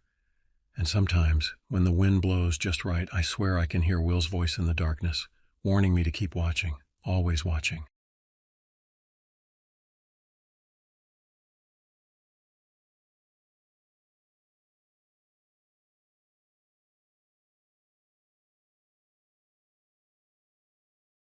The trouble with hindsight is that it makes fools of us all. Looking back now, every warning sign seems so obvious. The weather reports, the ranger's hesitation, even that peculiar twist in my gut when we first turned onto the unmarked gravel road. But on that humid August afternoon in 2023, my husband Michael and I were too caught up in our Grand Western adventure to heed any of them.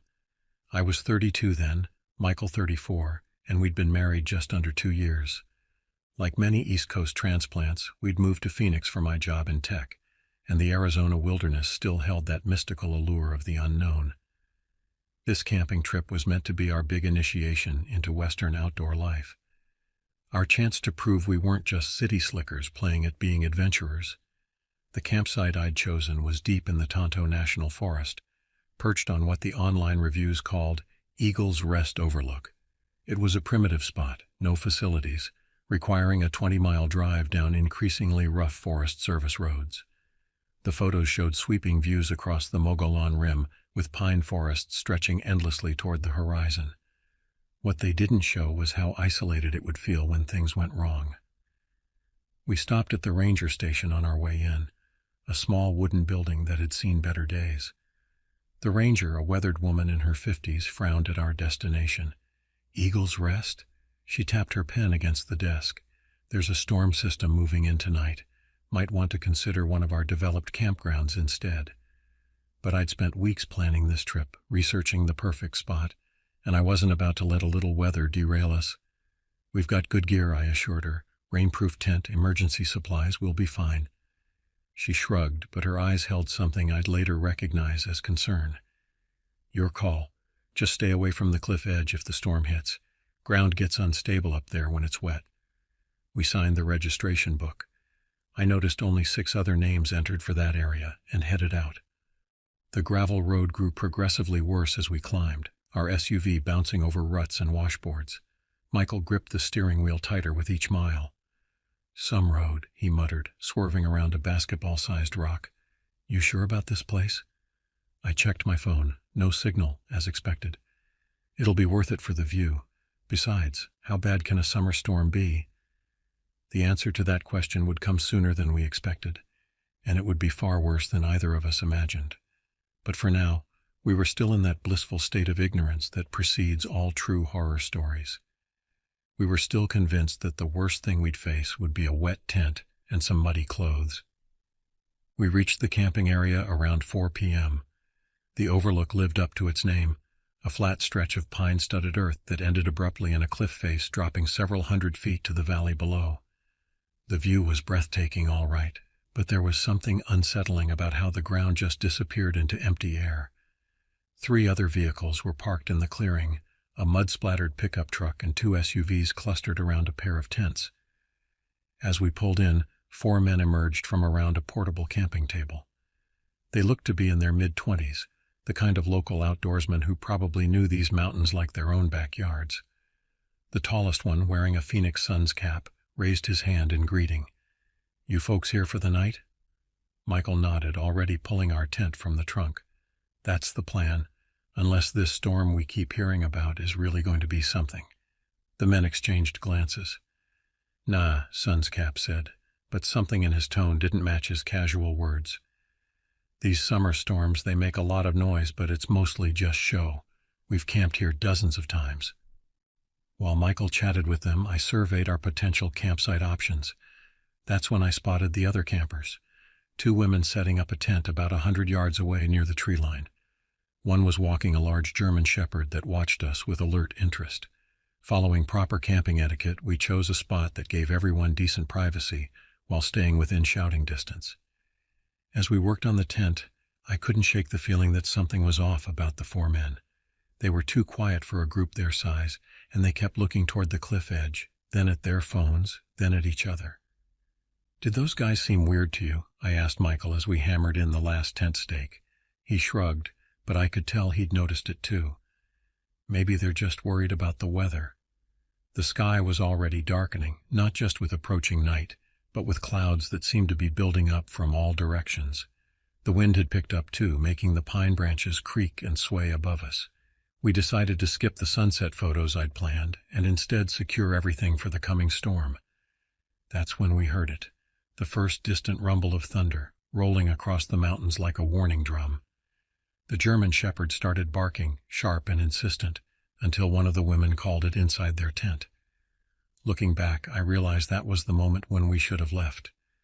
The dog knew something wasn't right. Animals always know. But we were too invested, too proud, too convinced of our ability to handle whatever nature threw at us. We had no way of knowing that nature would be the least of our concerns that night. By 9 p.m., the storm had become impossible to ignore. Wind howled through the pines with a sound like screaming, and lightning turned the clouds into stuttering purple-white photographs of hell. The temperature had dropped at least 20 degrees, and something that might have been rain or sleet hammered against our tent with machine gun intensity. Michael and I lay in our sleeping bags, pretending to be more comfortable than we were. The tent shuddered with each gust, and despite our careful waterproofing, a fine mist of moisture seemed to hang in the air inside. Some camping trip, huh? Michael tried to joke, but his voice was tight with tension. I checked my phone again, still no signal, and now the battery was down to 60%. We'd turned it off earlier to conserve power for emergencies, but what constituted an emergency? The weather, the growing sense of unease, the way the four men had gone completely silent in their tents, when earlier they'd been talking and laughing. At 10:30 I woke from a fitful doze to a sound that made my blood run cold. Not thunder this time, but something else, something that shouldn't have been there. A scratching noise like fingernails on fabric, moving slowly down the side of our tent. "Michael," I whispered, reaching for his hand. But he was already awake, his body rigid beside me. The scratching continued, followed by a heavy impact that made the tent wall bulge inward. Then footsteps, slow, deliberate footsteps in the mud outside. They didn't sound like an animal. Animals don't walk with that kind of measured purpose. I held my breath, counting the steps. 1, 2, 3. They circled the tent, pausing at each corner. When they reached the side where my head was, they stopped. There was a moment of absolute stillness, broken only by the storm and my thundering heartbeat. Then came the sigh, a deep human sigh just inches from where I lay. Michael's whispered, "What's wrong?" shattered the moment, and the footsteps retreated quickly into the night. We lay there, barely breathing, straining to hear over the storm, but whoever or whatever had been out there was gone. It was probably just one of the other campers checking their tent lines, Michael suggested, but we both knew that wasn't true. No one checks tent lines by walking that slowly, that deliberately, or by stopping to sigh outside someone else's tent. The rest of that hour passed in a blur of paranoid hypervigilance. Every sound became a potential threat. Every shadow cast by lightning might have been a figure standing outside. The wind took on voices, whispering words we couldn't quite make out. The temperature continued to drop, and soon the rain turned to sleet, then snow, an impossibility in August even at this elevation. The impacts on our tent grew heavier, more frequent. Each one made us flinch, imagining hands or weapons instead of falling ice. Around midnight, the tent ceiling began to sag under the accumulating weight. Michael reached up to push it away, and we heard that familiar sliding sound we'd been hearing all night. But this time we knew it wasn't someone touching our tent. It was ice falling off in sheets. That should have been reassuring. It explained some of the strange noises, at least, but somehow knowing that one mystery was solved only made the others more terrifying. Because if the scratching sounds and footsteps weren't ice, what were they? We kept a small LED lantern on, its weak light barely penetrating the darkness. Every few minutes more ice would slide off the tent with a sound like something being dragged away. The wind had become a constant scream, punctuated by thunder that seemed to shake the very mountain, and then, at 3 a.m., everything changed. "What the hell? Oh my God, what the hell?" The woman's scream cut through the storm like a knife, high-pitched and desperate. It came from the direction of the tree line, where the two women had set up their tent. I fumbled to turn off our light as Michael sat up, his breath coming in short gasps. We listened, frozen, as the screaming continued. "No, no, no, no, no!" The words dissolved into unintelligible sounds of terror, followed by the roar of an engine starting. Tires spun in mud and gravel. A vehicle's headlights swept across our tent as it accelerated away, the engine sound fading into the storm. Then silence, broken only by the endless rain and wind. "We have to do something," I whispered, but neither of us moved. The darkness outside our tent suddenly seemed alive with possibilities, none of them good. "Check the other camps first," Michael said finally. "The guys with the truck?" I peered through a gap in the tent flap. Lightning flashed, illuminating the clearing. The 4 men's tents were still there, but their vehicles were gone. They'd left in such a hurry they'd abandoned their camping gear. That's when we heard it, that measured, deliberate walking sound again. But this time it wasn't circling our tent. It was moving from the tree line toward the cliff edge, accompanied by a dragging noise. Michael reached for the car keys. "We're leaving, now." We grabbed only what we could reach: phones, wallets, keys. The tent could stay, everything else could stay. We just needed to get to the car without being seen. I called 911 as soon as we were inside, but the connection was terrible. I managed to convey our location and something about screaming, but the dispatcher's voice kept breaking up. She said they'd send someone, but it would take at least an hour to reach us. We didn't wait. Michael started the engine, keeping the lights off until we were moving. As we turned around, lightning flashed again, and I saw something that still haunts my nightmares. A figure standing at the cliff edge, and behind it something long and pale being dragged through the mud. The police report made everything sound so clean, so orderly. 2 abandoned camping sites discovered, signs of struggle near the tree line. No bodies found, despite an extensive search of the area and the cliff base. The 4 men were identified as local residents, all with clean records. Their tents contained nothing suspicious. The 2 women were never identified. They'd paid cash at the ranger station and used false names in the registration book. But here's what the report doesn't mention: the deep scratches found on the inside of their tent, as if someone had tried to claw their way out. The single dog collar found halfway between the tent and the cliff edge. The cell phone discovered in the mud, its screen cracked but still showing an unsent text message. "They're not from here." I've spent months trying to piece together what happened that night. The police have theories: domestic violence, drug deal gone wrong, tragic accident in the storm. But they didn't hear that sigh outside our tent. They didn't hear the methodical footsteps or the way that woman screamed. Sometimes, on dark nights when the wind blows just right, I think I can still hear her voice. "What the hell? Oh my God, what the hell?" As if she'd seen something her mind couldn't process, something that didn't belong on that mountain or maybe anywhere in our world. Michael and I don't camp anymore. We've moved back east, where the mountains are older and somehow less secretive.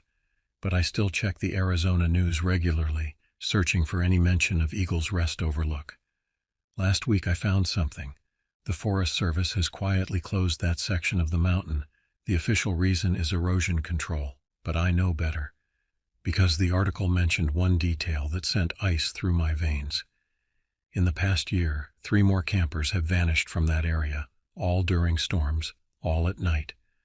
And all of them reported hearing footsteps just before they disappeared. There's one detail I've never told anyone, not even Michael. Something I saw in that final lightning flash as we drove away. The figure at the cliff edge, it was roughly human-shaped, yes, but its proportions were wrong somehow. Its arms were too long, its neck too fluid in its movement. And when the lightning struck again, illuminating the clearing one last time, I could have sworn it turned to watch us leave. Not with eyes exactly, but with something that reflected the light like polished bone. I don't know what happened on that mountain. I don't know if what we encountered was human evil or something else entirely. But I do know this: some questions are better left unanswered. Some mysteries should remain in the darkness where they belong, because the truth might be worse than anything we can imagine. And somewhere in the Tonto National Forest, on a lonely overlook where the wind never stops howling, something is still walking through the storms, circling tents with slow, deliberate steps, waiting for the next group of campers who think they're prepared for whatever the night might bring. They're not. None of us were. And if you ever find yourself on a mountain during a storm, and you hear footsteps approaching your tent, don't ask what's making them. Just run.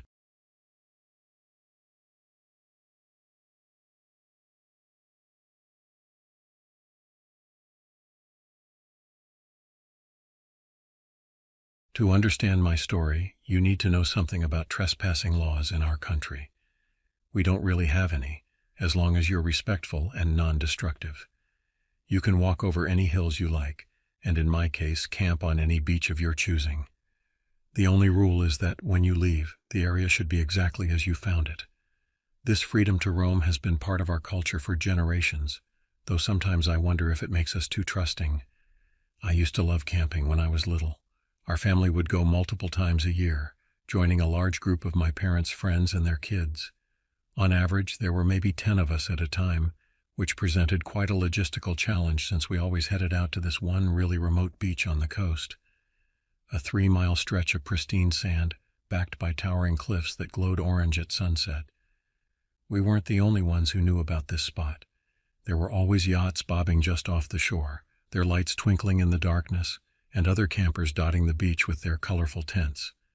Most of them also had children or teenagers, so it wasn't really a wild party scene.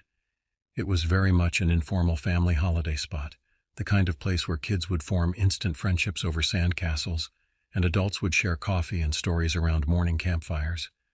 There was even a small building with toilets and showers installed nearby, which seemed strange given how remote the location was. I guess the local council must have figured it out and gotten sick of people using the dunes as their personal bathroom.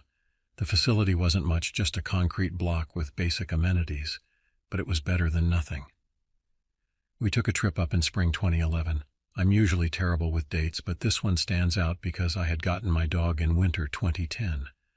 I remember the exact moment I first saw her at the shelter that November, a birthday gift from me to me. I paid her adoption fee with money I'd saved up from my summer job at the local library. Let me tell you about Parmesan.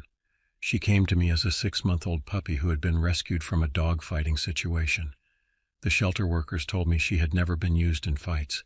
She was too young, but she had witnessed enough violence to leave its mark. When I first met her, she was curled up in the corner of her kennel, watching everyone with wary eyes. But when I sat down next to her cage and started reading aloud from the book I'd brought, a habit from my library job, she slowly inched closer until her nose was pressed against the chain-link fence. You're not entirely sure what breed she is, but my best guess is a Lurcher-Staffy mix. She has the lean build of a Lurcher with the broad chest and powerful jaw of a Staffy. Her fur is a mix of brindle and white, with one ear that never quite stands up straight. She is a wonderfully well-tempered dog with people and most other dogs, but you absolutely do not threaten her. She'll have you. I learned this early on when a drunk man tried to grab my arm outside our house. Parmesan placed herself between us and growled so deeply the man stumbled backward and fell over his own feet trying to get away. By the time of this camping trip, I'd had Parmesan for a few months. She'd never come camping with us before, but in our family, dogs are just as much family members as humans. So when we all piled into our old Volvo station wagon, she came too. Unusually, though, none of the family friends could make it. So it was only me, my sister, my dad, and my mom. But I didn't mind. I wasn't that attached to the other kids anyway. I'd rather play with my dog, and I'd still have my sister to talk to. The drive took the better part of 6 hours.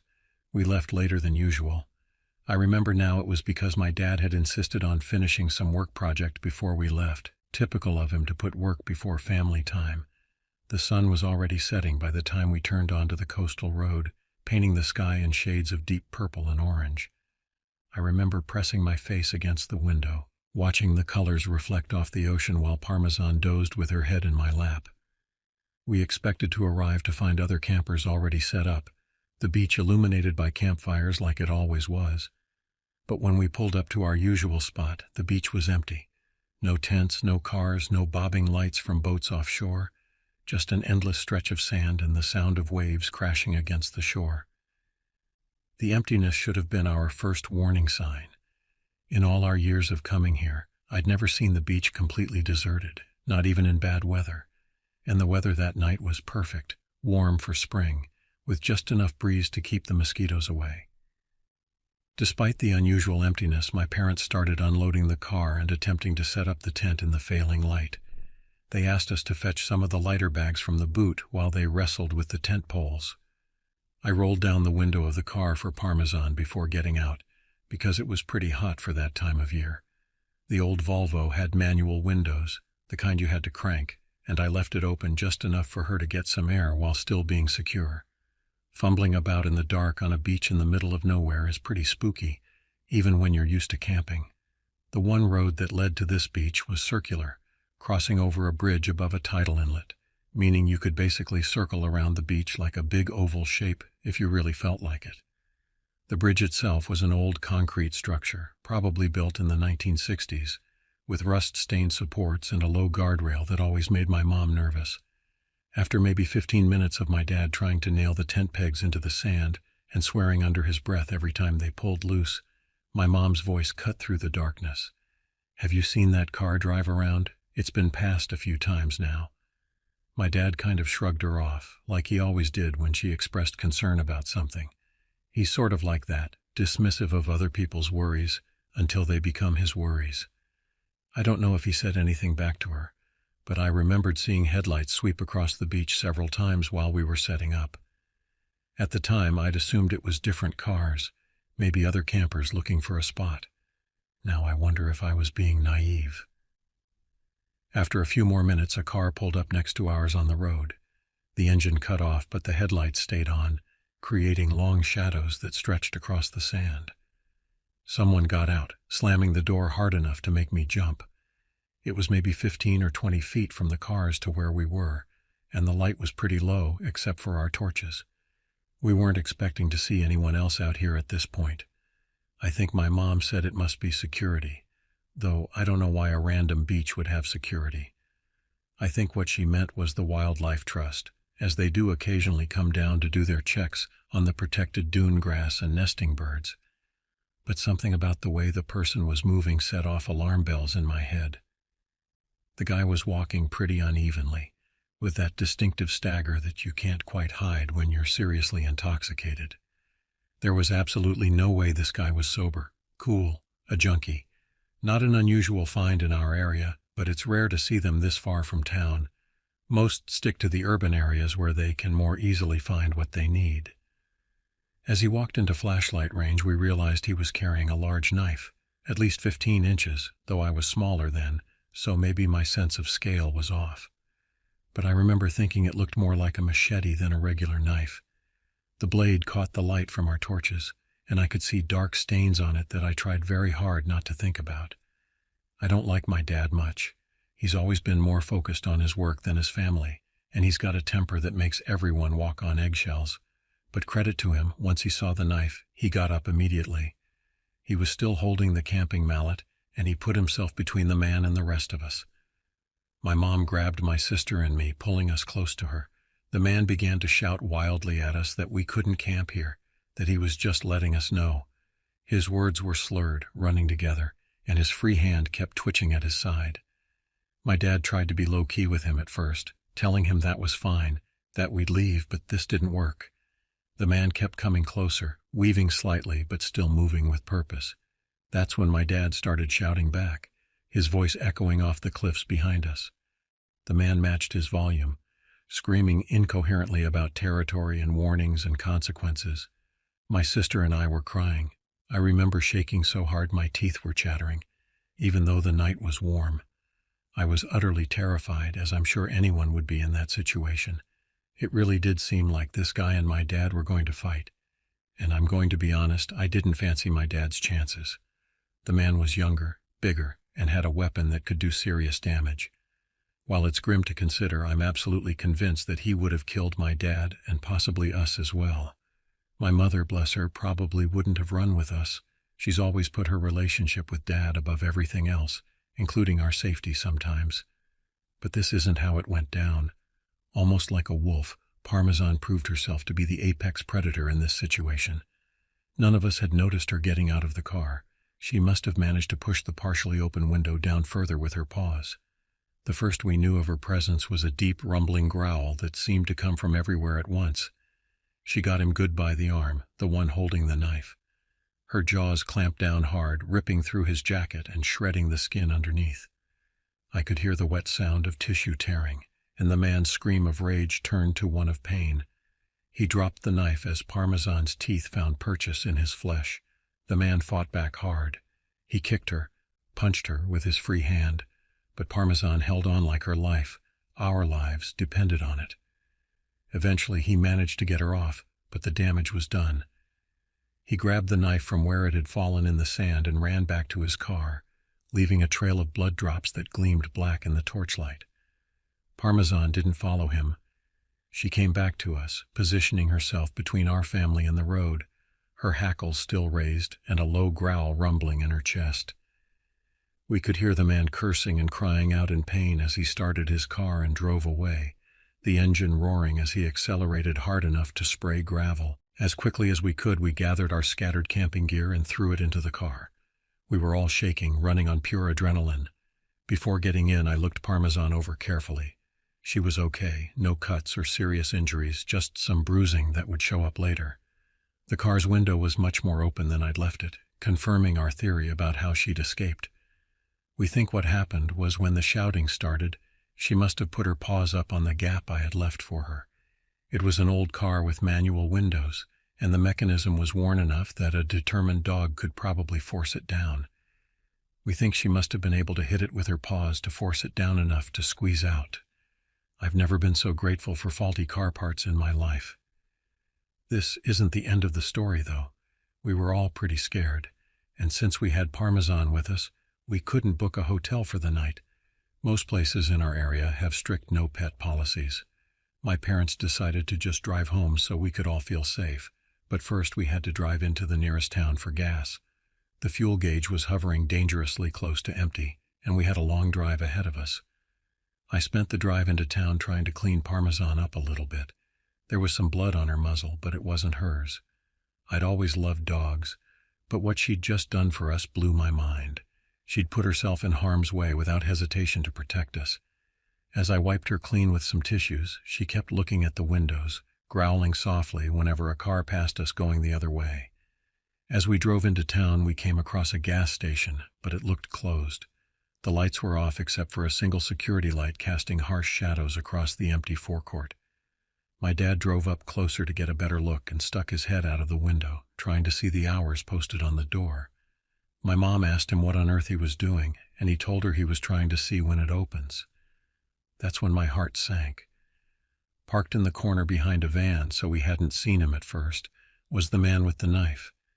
He was sitting on the hood of his car, using some tissue paper to clean up his arm. Even from a distance, I could see how bad it was. Parmesan had done some serious damage. The man looked up as our headlights swept across him, and even though I couldn't see his face clearly, I knew he recognized our car. Without stopping to refuel or look anywhere else in town, my dad drove right out of there. He decided to go to the next town over, but this situation soon changed when we realized it was 60 miles away. We didn't have enough gas for that. The gauge was already showing less than a quarter tank, and our old Volvo was notorious for being fuel hungry. Dad said it would be fine. We had triple the coverage. They'd come tow us, or at least get us somewhere safe for the night. Better than staying in the last town. After driving for maybe 5 minutes, lights flashed up from behind. Another car. It was the same car that the man had been driving, and he was following us. He must have realized that we were low on gas. The next half hour was one of the worst of my life. I had a complete and utter breakdown, as did everyone really. I could tell my parents were trying to keep it together so it wouldn't upset us more, but we weren't really little kids. We were both in double digits at least, and we knew how dangerous the situation was. My dad turned off the radio and all the interior lights, trying to save every drop of fuel. The man followed us for 50 miles before he finally peeled away onto another road. Our fuel meter was on the big red E for empty for the last 10 miles. We were driving on fumes practically. I don't really believe in God, but if he does exist, that was definitely one of his miracles. We managed to find a gas station that was still open, one of those 24-hour places attached to a truck stop. We filled to a full tank before driving the rest of the way home. My sister and I slept in the car after that, exhausted from fear and adrenaline. I only woke up once when we stopped at a red light, and I remember seeing Parmesan still alert, still watching the windows. After getting some sleep at home, my mom phoned the non-emergency line for the police and reported what happened. They never got back to her after that, but apparently the woman she spoke to said they might wish to in the future, as he matched the description given of a suspect wanted in relation to a murder charge. No idea if he was actually that guy or just a random psycho. As I said, they never got back to her. We never went camping at that beach again. My parents sold the tent at a garage sale the following summer, and we started taking our vacations at proper campsites with security and other people around. Sometimes I drive past the turnoff to that beach road, and I wonder if he's still out there, waiting for other families to make the same mistake we did. So what's the takeaway then? For me, it's that I love my dog. Parmesan's still with us now, getting gray around the muzzle, but still as protective as ever. I don't know why she did what she did that day. I couldn't tell you what her thought process was. Maybe it was instinct, maybe it was love, or maybe she just really didn't like the way that man smelled of alcohol and violence. What I do know is that she saved our lives that night. The police later told us that there had been 3 unsolved disappearances in that area over the previous 2 years, all campers, all at that same beach. They never found any bodies, but they did find some personal effects washed up on the shore several miles down the coast. The detective who finally contacted us months later said they thought the killer had been using the bridge as a trap. It was the only way in or out of the beach area, making it easy to isolate potential victims. Parmesan changed after that night. She became even more protective, especially when we're in isolated places. She doesn't like it when strangers approach us after dark, and she always positions herself between us and any potential threat. The vet says this is common in dogs who've been in violent situations. They develop an even stronger protective instinct toward their family. About 6 months after the incident, we got an unexpected visit from 2 detectives.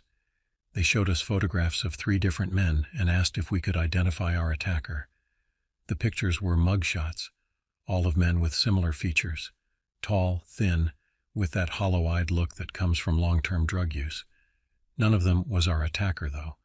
The man who had threatened us was broader, more muscular, despite his obvious intoxication. The detectives seemed disappointed, but not surprised. They told us that they'd been investigating a series of incidents along the coast, stretching back almost 5 years. It wasn't just our beach. Similar attacks had occurred at other isolated camping spots, always following the same pattern. A lone man would appear after dark, sometimes pretending to be security or a ranger, other times just openly aggressive. Most potential victims had managed to escape, but 3 groups hadn't been so lucky. The detectives wouldn't give us details, but they hinted that what they'd found suggested the killer kept his victims alive for some time before. Well, they didn't finish that sentence, and I didn't ask them to. The incident changed all of us in different ways. My sister stopped sleeping with her window open, even during the hottest summer nights. Mom finally left Dad the following year. I think seeing him freeze up during the confrontation made her realize he wasn't the protector she'd always imagined him to be. Dad threw himself even deeper into his work, as if trying to forget that night had ever happened. As for me, I developed a strange mix of fear and fascination with isolated places. I still love nature, still feel drawn to remote beaches and wilderness areas, but I never go alone. Parmesan is always with me, and I carry a satellite phone and personal alarm. Some might call it paranoia, but I call it learning from experience. It's been years now, and Parmesan's getting old. She moves a little slower, sleeps a little more, but her eyes are still sharp and her protective instinct is as strong as ever. Sometimes when we're walking in the park and she spots someone acting erratically or aggressively, I see that same tension in her body that I saw that night on the beach. It's a reminder that while she may be a loving family pet most of the time, there's still a fierce protector underneath the gray fur and gentle demeanor. Last summer I saw a news article that made my blood run cold. A body had been found buried in the dunes near our old camping beach. The article didn't give many details, but it mentioned that the remains were at least 10 years old. The police were treating it as a cold case, possibly linked to several unsolved disappearances from the early 2010s. I called the police department and left a message about our experience, but they never called back. I guess our story was just one of many similar reports they'd received over the years. Sometimes I wonder if they ever caught him, or if he's still out there, circling lonely beaches in his car, looking for vulnerable families like we were. Looking back, there were so many warning signs we ignored that night. the empty beach that was usually full of campers, the car circling repeatedly before approaching, the fact that no other boats were anchored offshore. We were so used to feeling safe there, so comfortable with our routine, that we missed all the red flags until it was almost too late. I've learned to trust my instincts since then, and more importantly, to trust Parmesan's instincts. Dogs can sense things about people that we might miss, pick up on subtle cues that our human brains overlook. That night on the beach taught me that sometimes the difference between safety and tragedy can be as simple as paying attention to those warnings, whether they come from our own gut feelings or from the raised hackles of a loyal dog. These days I still go camping, but never at unofficial sites. I stick to established campgrounds with good security and plenty of other people around. Parmesan comes with me, of course. She may be older now, but she still performs a perimeter check of our campsite every night before settling down to sleep. Sometimes, on quiet nights when the wind is right, I think I can still hear the sound of tires on that old bridge, still feel the terror of being trapped on that beach with a madman. But then I feel Parmesan's solid warmth against my leg, see her alert eyes scanning the darkness, and I know that as long as she's with me, I'm safe.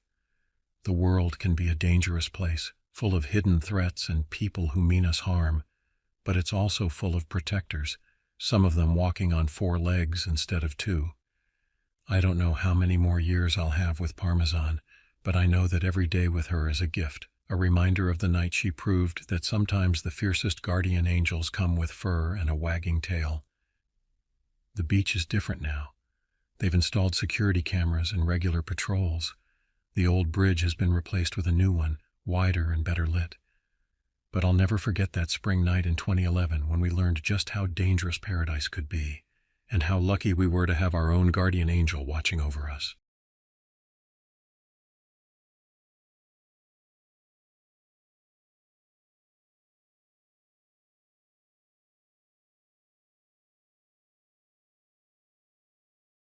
The mountains have a way of keeping secrets. I learned this the hard way 5 years ago, on a November night that changed everything I thought I knew about fear.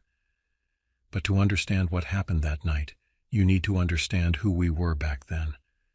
I was 25, working as an environmental engineer in Richmond, Virginia. My best friend Ryan and I had been avid outdoorsmen since our sophomore year at Virginia Tech, where we'd bonded over our shared love of pushing limits. We weren't content with marked trails and designated campgrounds. We wanted the raw experience.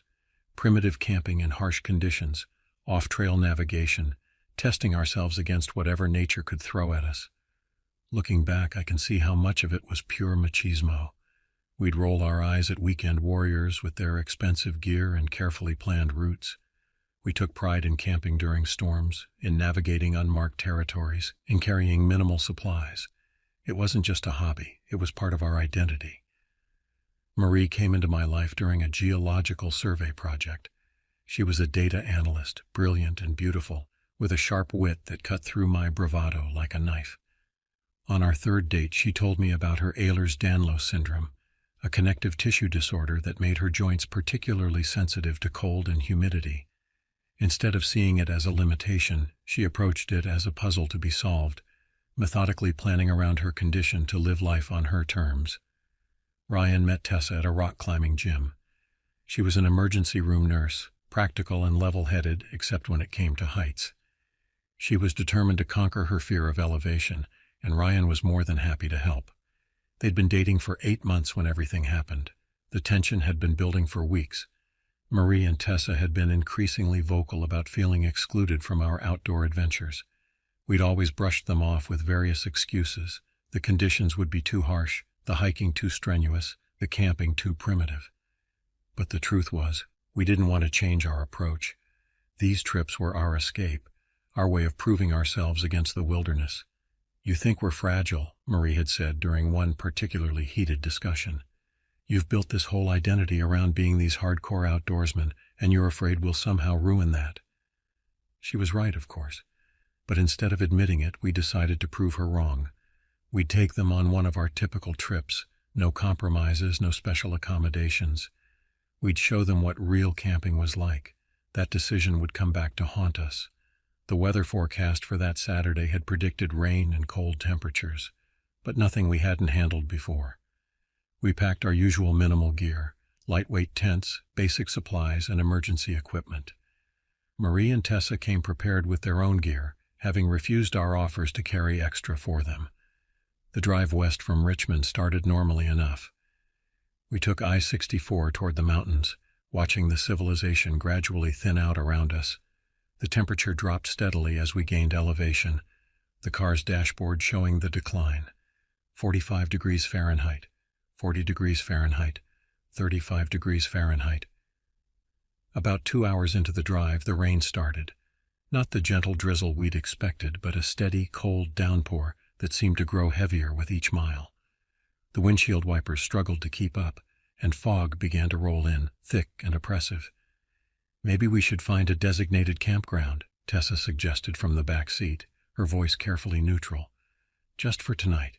We can do your secret spot another time."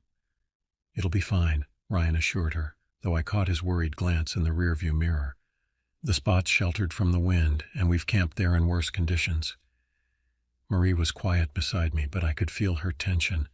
She'd taken extra pain medication before we left, anticipating the effect the weather would have on her joints. I should have listened to that silent protest, should have seen it as the warning it was. The last town we passed through was barely more than a crossroads, a gas station, a small diner, and a dollar store with faded signs. We stopped for a final bathroom break and to check our supplies. The gas station attendant, an older man with weathered features, watched us with obvious concern. "Heading up to the mountains?" he asked as we paid for some additional hand warmers. "Yes, sir," Ryan replied. "Just doing some camping." The man's face tightened. "Bad night for it. They're calling for the temperature to drop into the low 30s, plus there's been some strange reports lately." "Strange reports?" Marie asked. "Missing hikers," the man said, his voice dropping. "Couple of hunters found some abandoned camps last week, way off any marked trails. Rangers say it might be bears, but—" He shook his head. "Bears don't take people's supplies and leave their food behind." We brushed off his warning, of course. We were young and arrogant, convinced that our experience made us immune to whatever dangers might lurk in the mountains. Besides, we'd heard similar stories before. Local legends meant to spook tourists and keep them on marked trails. The final stretch of road was the worst. The pavement gave way to gravel, then to a rutted Forest Service road that switched back and forth up the mountainside. The fog had become so thick that our headlights seemed to bounce right back at us, creating a disorienting tunnel of white. Ryan was navigating from the back seat, using his GPS to guide us to our secret spot. The overlook wasn't marked on any official maps. We'd discovered it 2 years ago during one of our more ambitious explorations. It was technically part of a scenic pull-off area, but we'd found a hidden trail that led down a treacherous rock scramble to a relatively flat area, perfect for camping. The fact that camping there was illegal had only added to its appeal. We'd made it our personal hideaway, a place where we could escape the rules and restrictions of designated campgrounds. We'd never encountered another soul there, which should have been our first warning sign.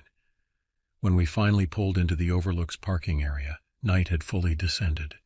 The city lights were barely visible through the fog and rain, appearing as distant wavering stars. The temperature display on my dashboard read 34 degrees Fahrenheit, and the wind howled around us like a banshee, carrying with it the promise of even colder temperatures to come. "This is it?" Tessa asked, her voice tight with anxiety as she peered through the rain-streaked windows. "Just wait," Ryan said, already reaching for his gear in the trunk. "The spot at the bottom of the trail is sheltered from the wind. It'll be perfect once we get a fire going." We started unloading our gear, trying to keep everything as dry as possible under the trunk lid. That's when Ryan made the mistake that would set everything in motion. In his hurry to get out of the rain, he shut the driver's door with the keys still in the ignition. The sound of the automatic locks engaging was like a gunshot in the night. "No, no, no," Ryan muttered, yanking frantically at the door handle. "This can't be happening." But it was. We were 20 miles from the nearest town with no cell service in freezing rain. Our only shelter was locked away from us, along with most of our emergency supplies. Marie was already shivering despite her layers, and I could see the pain starting to show in her face. The cold and humidity were affecting her joints, just as she'd feared they would. We need to get down to the camping spot, I decided. At least we can get out of this wind and try to get a fire started. I'll help you down first, then come back up to deal with this mess. The descent was treacherous under normal conditions, but in the rain and darkness it was downright dangerous. The rock scramble dropped about 75 feet at a steep angle, with loose stones and slick surfaces everywhere. Our headlamps were nearly useless in the fog, creating a disorienting halo of light that made depth perception impossible. We developed a system. I'd go down a section first with some of the gear, then Marie would follow, passing me the remaining supplies before I moved down again. It was slow going, but it seemed to be working. The sound of Ryan and Tessa's continued arguing faded above us as we made our way down. That's when everything changed. About 2/3 of the way down, Marie suddenly grabbed my arm with such force that I nearly lost my balance. "What's that?" she whispered, pointing her headlamp beam slightly down and to our left. The beam cut through the fog, illuminating something that shouldn't have been there. At first I thought it was just some debris, maybe a tarp that had blown off someone's camping gear and gotten caught on the rocks. It was just lying there, a dark shape against the darker stones. But then I noticed something else, something so out of place it seemed almost surreal. Next to the tarp sat a plastic shopping basket, the kind you'd carry around a grocery store. It was just sitting there on the steep incline, as if someone had set it down while shopping in this impossible place. "Oh, nice, free tarp," I said, trying to sound upbeat despite the growing unease in my gut. Something about the scene felt deeply wrong, but I couldn't quite put my finger on why. I started to move toward the tarp, thinking we could at least use it for additional shelter in this weather. That's when I saw it move, not from the wind. This was different. This was the movement of something living. Marie's grip on my arm tightened to the point of pain. Is that a person under there?" I wanted to tell her she was being ridiculous. We were miles from civilization, on an unmarked trail in freezing rain. No one could be sleeping here, especially not on this steep, rocky incline. It had to be the wind playing tricks on us. But then the tarp moved again, and this time there was no mistaking it. Someone was waking up underneath. "Run," I whispered, but Marie was already scrambling back up the slope, sending loose rocks clattering down around us. From under the tarp came a sound that still haunts my dreams, a low, guttural moan that seemed barely human. I turned off my headlamp and froze, listening as stones shifted below us. Whoever was down there was moving around. Against my better judgment, I called out, "Hello? Are you okay? Do you need help?" The only response was silence, broken only by the sound of more rocks being disturbed. Then, barely audible over the wind and rain, I heard something that made my blood run cold. The soft sound of laughter, high and thin, like the sound a child might make while playing hide and seek. We made it back to the car in record time, Marie in tears, and my heart threatening to burst from my chest. Ryan and Tessa were still there, huddled under the trunk lid, trying to get cell service. "There's someone down there," I gasped out, pulling Marie close to me. "Someone sleeping under a tarp on the slope." "What?" Ryan stopped his pacing. "That's impossible. No one could—" "We saw them," Marie cut in. "They were just lying there in the rain. No gear, no nothing. Just a tarp and a shopping basket." "A shopping basket?" Tessa asked, her nurse's instincts kicking in. "Like from a store?" "Yes," Marie said, "just sitting there on the rocks. And when they moved—" She broke off as a sound carried up from the trail, the distinct noise of stones being kicked loose. Someone was coming up. We huddled together under the trunk lid, straining our eyes against the darkness. Ryan had finally managed to get a weak cell signal and was frantically trying to contact a locksmith.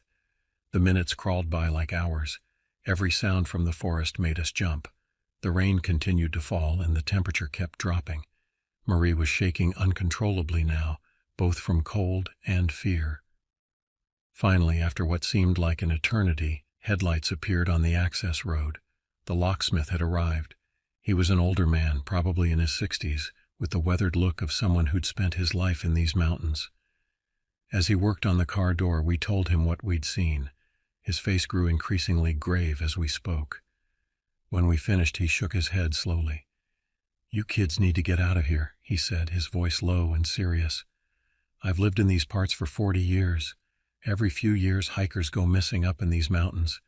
Some turn up dead, some never turn up at all. He paused in his work, looking each of us in the eye. Last month, police found a camp about 5 miles from here. Everything was still there, tent, sleeping bags, food. But the people? Gone. And the strange thing was, there was a shopping basket there too, full of things that hadn't come from any store around here. A chill that had nothing to do with the temperature ran through me. What kind of things? The locksmith shook his head. I didn't hear the details, but the rangers, they said whatever happened there, it wasn't animals. People come up here to hide for a reason, and it ain't usually a good one. As if to punctuate his words, that high, thin laugh floated up from the trail again, closer this time. We didn't need to be told twice. As soon as the car was open, we threw our gear in and got out of there. The drive home was silent, each of us lost in our own thoughts about what we'd encountered. The following weeks were difficult.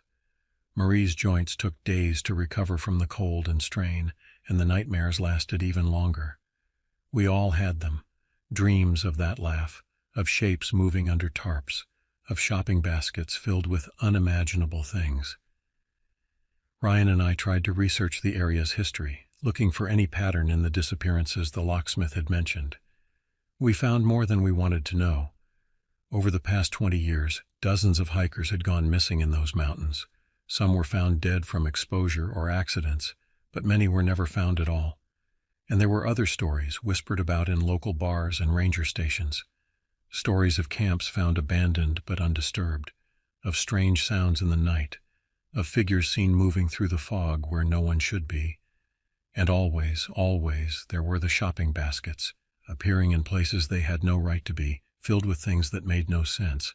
The police were no help. When we finally worked up the courage to report what we'd seen, they took our statement but didn't seem surprised. We get reports like this every few months, the officer told us, but without evidence.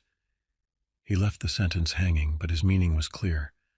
Whatever was happening in those mountains, law enforcement either couldn't or wouldn't do anything about it. I've spent countless nights since then trying to make sense of it all. Who was that person? How did they get there? Were they running from something or someone? The shopping basket particularly haunts me. Such a mundane object in such an impossible place, like finding a coffee maker at the bottom of the ocean. But what really keeps me awake at night is the realization of how naive we'd been. We'd treated the mountains like our personal playground, never considering the human dangers that might lurk in those remote places. We'd gone out there poorly prepared, with no way to call for help, no one knowing where we were, in terrible conditions, all because of our own arrogance. The mountains taught us a harsh lesson that night. Nature isn't the only thing to fear in the wilderness. Sometimes the most dangerous predators are the ones that walk on 2 legs, and sometimes the most terrifying things are the ones that seem the most out of place, like a shopping basket on a steep mountain slope, or a laugh in the darkness where no one should be. I still camp occasionally, but never at night anymore, and never without letting someone know exactly where I'm going. Marie and Tessa have never asked to come along again, and Ryan and I never returned to that overlook. Some places, once touched by darkness, are better left alone. Ryan and Tessa eventually broke up. The strain of that night, combined with their argument about the keys, was too much for their relationship. Ryan moved to Colorado a year later, saying he needed a fresh start, but I know he was running from the memories. Marie and I stayed together, stronger for having survived that night. We still enjoy the outdoors, but we stick to marked trails and crowded campgrounds now. Sometimes safety in numbers isn't just a saying. Every now and then, when the wind howls just right and the rain taps against my window, I find myself wondering if that figure is still out there, huddled under a tarp on that steep slope, waiting for the next group of naive campers to stumble upon their hiding place.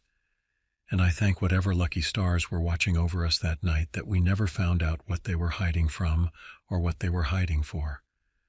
But sometimes, in my darkest moments, I wonder about those shopping baskets. I wonder where they come from and what they contain. And I wonder if somewhere in some store we can't find on any map, there's a shelf getting emptier basket by basket as they make their way into the mountains. Last month I was shopping at a local grocery store when I saw something that made my blood freeze. In the stack of shopping baskets by the entrance, one was different from the others. It was older, weather-worn, with traces of rust on the metal and dark stains that might have been mud or something else. But what caught my eye was the small symbol etched into the handle, two intersecting triangles, like a crude representation of mountains. I'd seen that symbol before, scratched into rocks along the trail that led to our old camping spot. The cashier noticed me staring at it. "Oh, that old thing," she said. "Someone dropped it off this morning. We were going to throw it away, but," she shrugged, "waste not, want not." "Did you see who brought it in?" I asked, trying to keep my voice steady. "Funny thing," she replied. "Security camera showed someone leaving it there before opening, but the footage was too blurry to make out anything except—" She hesitated. "Well, it looked like they were wearing some kind of tarp. I left the store without buying anything. When I got home, I started researching those intersecting triangles. It took weeks of digging through old forums and local history archives, but eventually I found something. The symbol appeared in reports dating back to the 1800s, when the first settlers pushed into those mountains. They called it the Wanderer's Mark, and it was supposedly used by a group that lived in the deepest parts of the range. Not lived in cabins or towns, mind you, just lived. Moving from place to place, sleeping on rocky slopes and in hidden valleys, gathering things from the civilized world and taking them back into the wilderness. The settlers wrote about finding their camps, just tarps and strange collections of everyday items, always including those distinctive baskets. The stories said they were people who'd gone into the mountains and never came back out. Not because they couldn't, but because they chose not to. Something about the wilderness had changed them, turned them into something that wasn't quite human anymore. They became what the settlers called the in-between folk. Not fully wild, but no longer civilized either. The most disturbing part? The stories said they were still recruiting, still looking for others to join them. They'd watch from the shadows as people passed through their territory, judging who might be ready to leave the world behind. The shopping baskets were supposed to be invitations of sorts. If you found one, they'd been watching you. I haven't told Marie about any of this. She's finally stopped having nightmares about that night, and I don't want to start them again. But sometimes I catch her looking at the mountains with a strange expression, like she's remembering something she's tried to forget. Ryan called me last week, the first time I'd heard from him in months. He was drunk, his words slurring together, but what he said chilled me to the bone. "I saw one yesterday," he said, "at my local grocery store in Denver, one of those baskets with the mark on it. And I swear, man, I swear I heard that laugh again. That high, thin laugh, just like that night. They followed me here. They're everywhere now." I tried to tell him it was just his imagination, that he was letting old memories get to him. But then he said something that made me wonder. "Do you remember what was in that basket that night?" he asked. "The one on the slope?" "We never looked inside it," I reminded him. "No," he said, "but I saw it later when we were climbing back up. Just for a second in my headlamp beam. It was full of car keys, dozens of them, like they were collecting them, like they were making sure people couldn't leave." I hung up after that. I didn't want to hear any more.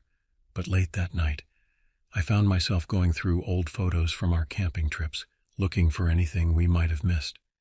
In one picture, taken about a month before that final night, there's something in the background I'd never noticed before.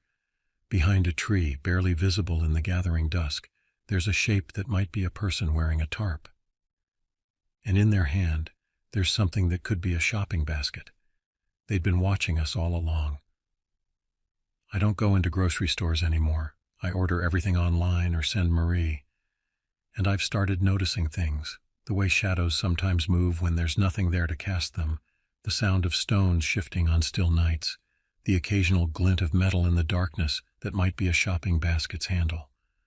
The mountains are still keeping their secrets, but sometimes, if you look carefully, you can see the truth written in the spaces between things, in the empty parking spots at trailheads where cars were left but never claimed, in the gaps on store shelves where shopping baskets used to be, in the silence that follows a high, thin laugh in the darkness. And sometimes on cold, rainy nights, I think I understand why someone might choose to leave everything behind, to become something else, something in between. The wilderness has a way of calling to people, of promising freedom from the weight of civilization. Maybe those folk under the tarps aren't hiding at all. Maybe they're exactly where they want to be. But I'll never know for sure. And that's probably for the best. Because last week I found a shopping basket on my front porch. It had the mark on the handle, those two intersecting triangles. Inside was a single item, a tarp neatly folded with a note that read, "We're still waiting." I burned the note and the tarp and threw the basket in the river. But sometimes when I look at the mountains on the horizon, I can't help but wonder, are they watching me right now? And more troublingly, why do I sometimes find myself wanting to watch back?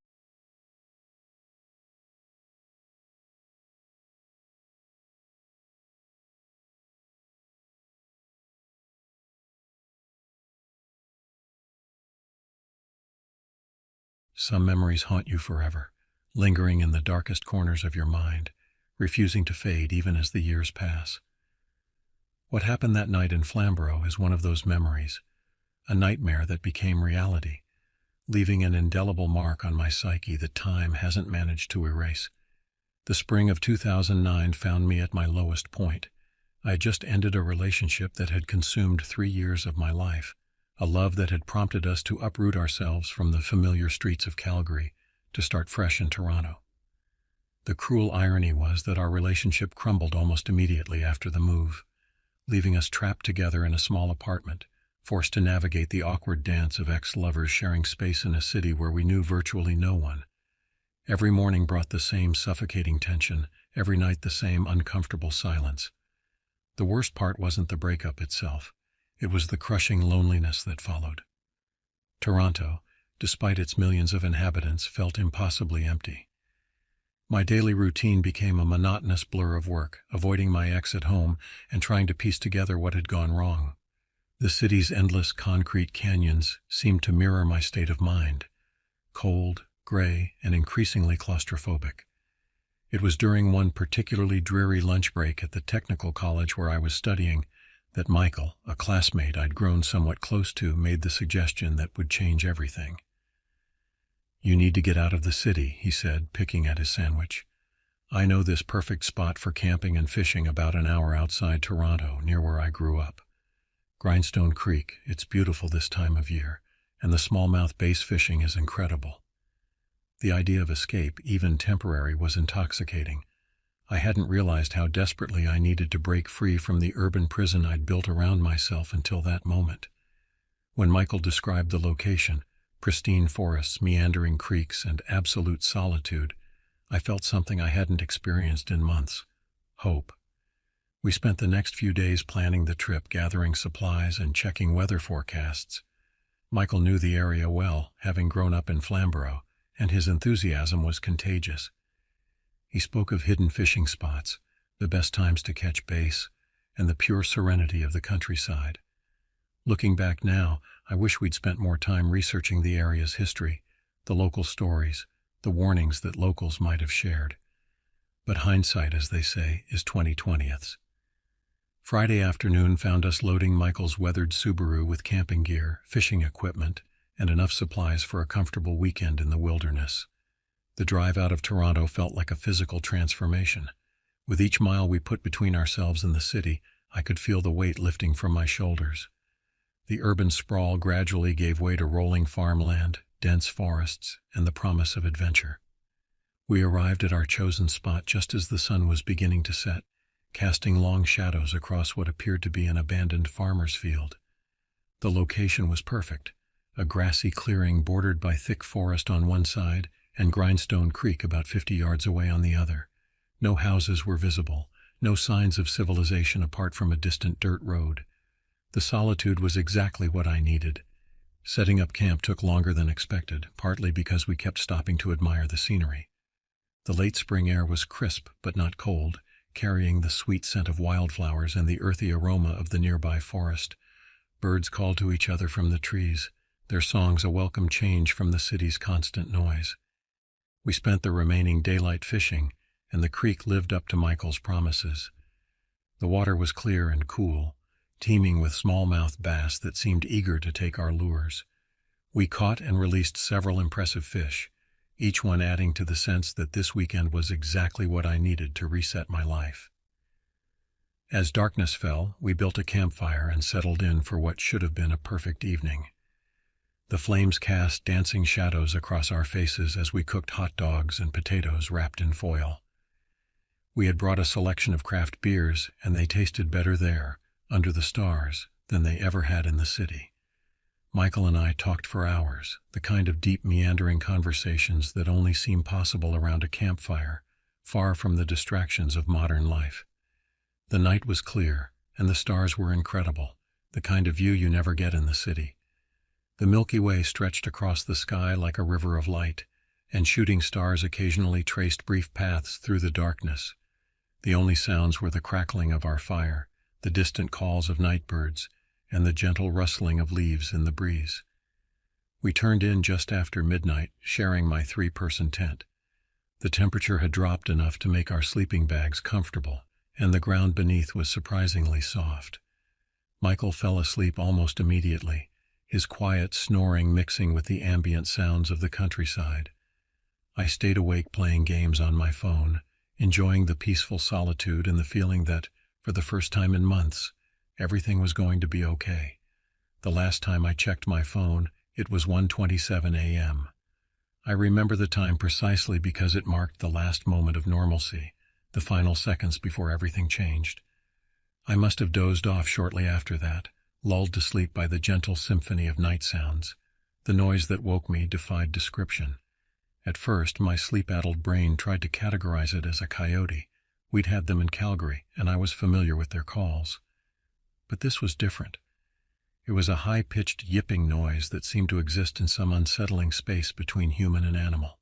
The sound had a quality to it that made my skin crawl, something that spoke to primitive parts of my brain and screamed danger. I lay there in my sleeping bag, suddenly hyper-aware of how exposed we were. The tent walls, which had seemed cozy earlier, now felt absurdly thin and vulnerable. The noise continued, rhythmic and insistent, like some twisted form of communication. Worse, it was getting closer. What had started as a distant sound was now clearly approaching our campsite. My anxiety disorder, which I'd managed to keep in check during the day, began to surge. My heart raced, my palms grew slick with sweat, and my breathing became shallow and rapid. When the sound seemed no more than 10 feet from the tent, I reached over and nudged Michael. "Hey," I whispered, trying to keep my voice steady despite the fear coursing through my veins. "Are you awake?" "Yeah," he replied immediately, his voice tight with tension. "What the fuck is that noise?" We discussed our options in hushed tones, painfully aware of our lack of preparation. We hadn't brought anything for protection. No bear spray, no air horn, not even a BB gun. The food was properly stored in the car. But what if it was a rabid animal? The yipping continued, now seemingly circling the tent in an almost deliberate pattern. "I'm going to shine the light on it," Michael finally said, grabbing his heavy-duty flashlight. "Make some noise, try to scare it off." He unzipped the tent flap, and I watched as he pointed the beam into the darkness. What happened next is seared into my memory with horrifying clarity. Michael's leg buckled beneath him as if someone had cut his strings. He stumbled backward, nearly falling onto me. When he turned to face me, his expression made my blood freeze in my veins. I'd known Michael for years through exams and breakups and family deaths, but I'd never seen him look like that. His face was drained of color, his eyes wide with a primal terror that no words could adequately describe. "It's not a coyote," he stammered, his voice barely above a whisper. "It's a dude, it's some weird fucking dude." The yipping continued, but now that Michael had said it, the sound took on a horrifyingly human quality. It was someone making those noises, someone standing in the darkness watching our tent, making sounds no human should make. "Look," Michael insisted, his voice trembling. "You have to look. I need to know I'm not crazy." My entire body was shaking as I moved toward the tent opening. My anxiety was screaming at me to stay put, to hide, to wake up from what had to be a nightmare. But I had to know. I forced myself to peer out into the darkness. The moon was nearly full, casting everything in a pale, sickly light that seemed to drain the color from the world. As my eyes adjusted, I saw him. He was standing no more than 15 feet away, swaying slightly like a puppet on invisible strings. He wore a baseball cap pulled low over his face, but that wasn't what made my stomach lurch into my throat. He was dressed in women's lingerie, a lacy negligee that looked almost silvery in the moonlight, with what appeared to be stockings on his legs. The garments were filthy and torn, covered in dark stains that I didn't want to identify, as if he'd been crawling through the forest in them. The yipping sounds were coming from him, his head tilted back slightly as he made those inhuman noises. As I watched, frozen in horror, his head slowly turned toward our tent. I ducked back inside before I could see his face, but the image of his silhouette against the moonlit sky was already permanently etched into my mind. "What do we do?" I whispered to Michael, my voice shaking uncontrollably. "What the fuck do we do?" We spent what felt like an eternity discussing our options in terrified whispers. Maybe he was just some drunk who had wandered from a party. Maybe if we showed we weren't afraid, even though we were terrified, he'd leave. Maybe if we called the police. But we had no cell service, a detail that now seemed horrifyingly significant. Finally, Michael took a deep breath and shouted, "Hey, get out of here! We're trying to sleep!" The yipping stopped abruptly. The silence that followed was somehow worse, heavy with potential energy like the moment before a lightning strike. Then we heard footsteps, running footsteps, charging straight toward our tent. They stopped just outside the fabric wall. I could hear breathing, heavy and irregular, with an occasional soft sound that might have been laughter or sobbing. Michael and I started yelling together, our voices cracking with fear. "We have phones! We're calling the police right now!" The breathing continued for a moment longer. Then we heard footsteps again, this time moving away toward the road. The sound of movement through grass gradually faded until we couldn't hear anything but the normal sounds of the night. But the damage was done. Every rustle of leaves, every snap of a twig became a potential threat. Neither of us slept. We sat in that tent, phones clutched in our hands despite the lack of signal, jumping at every sound. We talked in whispers about making a run for the car, but the thought of stepping outside the tent was paralyzing. What if he was still out there, watching, waiting? What if there were more of them? As soon as the sky began to lighten, we packed up camp in record time and got the hell out of there. The morning light revealed nothing. No footprints, no evidence of our nighttime visitor. The field looked peaceful, almost mockingly so, as if the events of the night had been nothing but a shared hallucination. On the drive back to Toronto, we tried to process what had happened. We were both embarrassed by how scared we'd been, and I think that shame led us to avoid talking about it afterward. We made excuses. Maybe it was someone playing a prank. Maybe we had imagined it. Maybe it wasn't as scary as we remembered. But deep down, we both knew the truth. We had encountered something that defied rational explanation, something that shouldn't exist in the safe, orderly world we thought we lived in. The following weeks were difficult.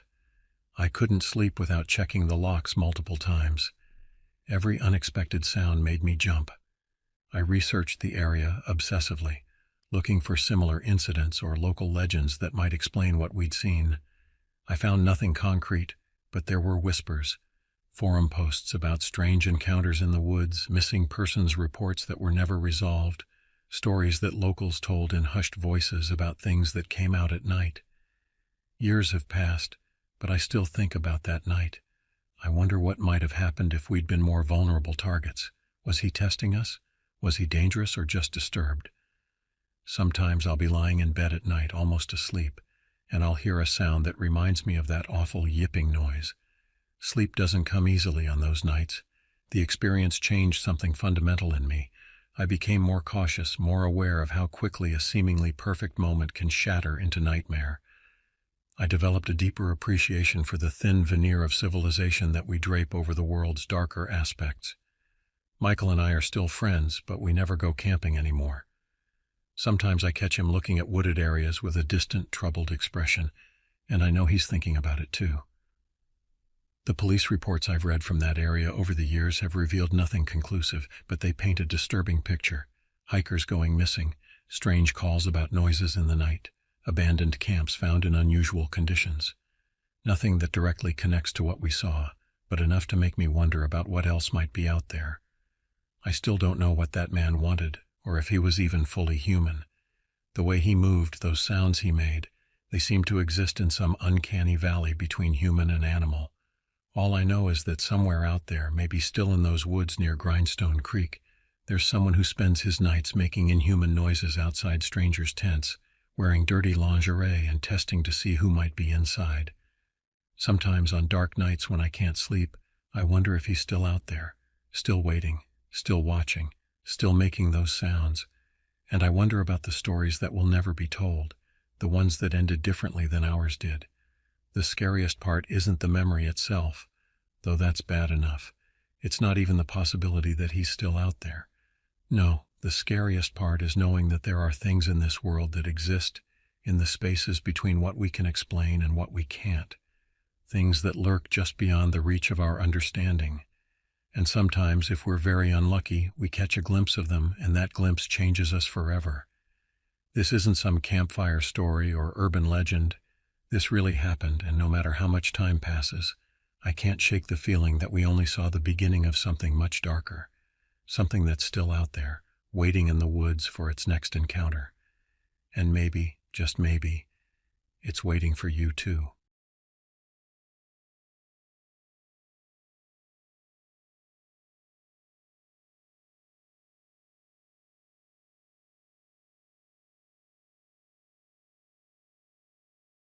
Sometimes I still wake up in cold sweats, the sound of that deep masculine giggling echoing in my mind.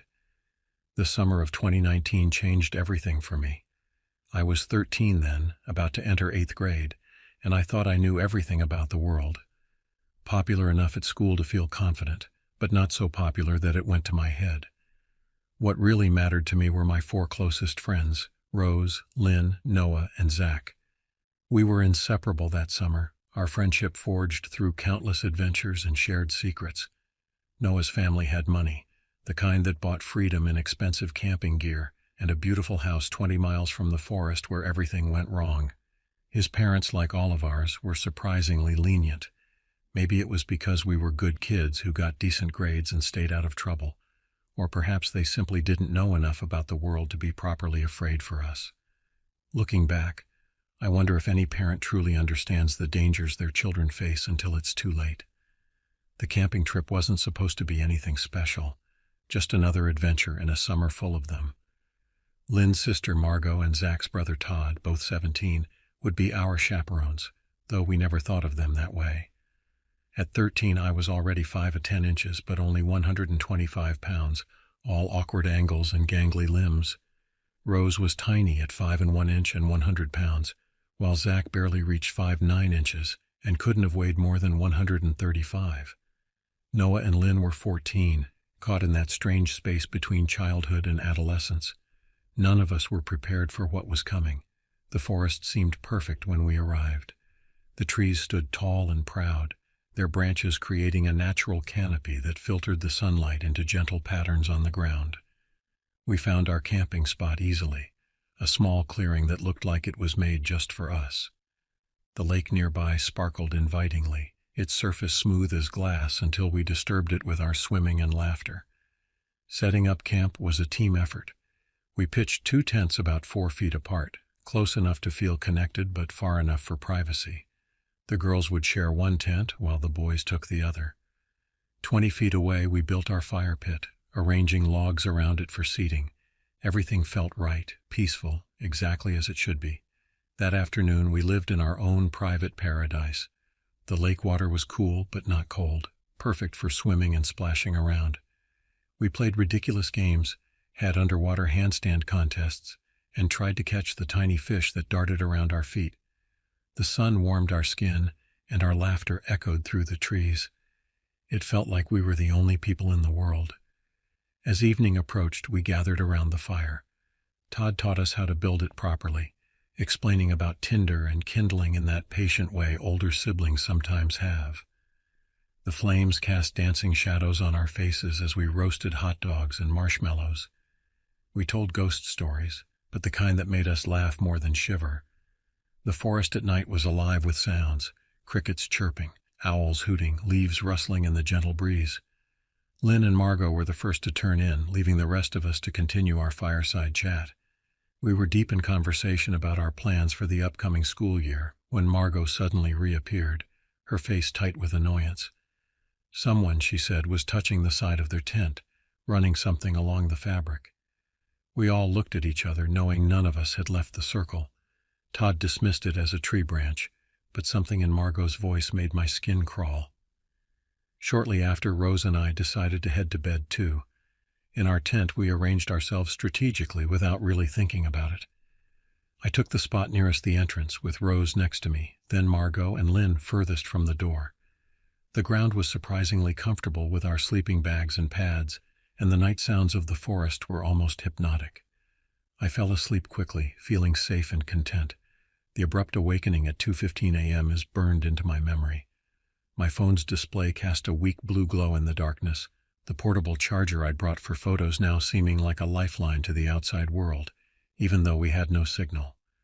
For a moment I lay perfectly still, trying to understand what had woken me. Then I heard it, a soft tapping on the tent's surface, moving slowly around the perimeter. And underneath that sound, barely audible but unmistakable, was the giggling. It wasn't the kind of laugh you'd expect from someone playing a prank. It was deep, almost guttural, and had an edge to it that made my blood run cold. The tapping continued, methodical and deliberate, like someone testing the fabric, looking for weak spots. I wanted to wake the others, but found myself paralyzed with fear. My heart was pounding so hard I was sure everyone could hear it. After what felt like hours but was probably only minutes, the sound stopped. The silence that followed was somehow worse than the giggling. I tried to convince myself it was just one of the boys playing a prank, or that tree branch Todd had mentioned. But deep down, I knew better. Something about that laugh was wrong, inhuman almost. Eventually, exhaustion won out over fear, and I drifted into an uneasy sleep filled with dreams of shadowy figures and whispered laughter. Dawn brought false security. Rose woke me as sunlight filtered through the tent fabric, and for a moment the events of the night felt like a bad dream. We planned our day over a breakfast of granola bars and fruit. The decision to split into two groups seemed logical at the time. Margot, Lynn, Rose, and I would go hiking while the boys stayed behind to fish and prepare lunch.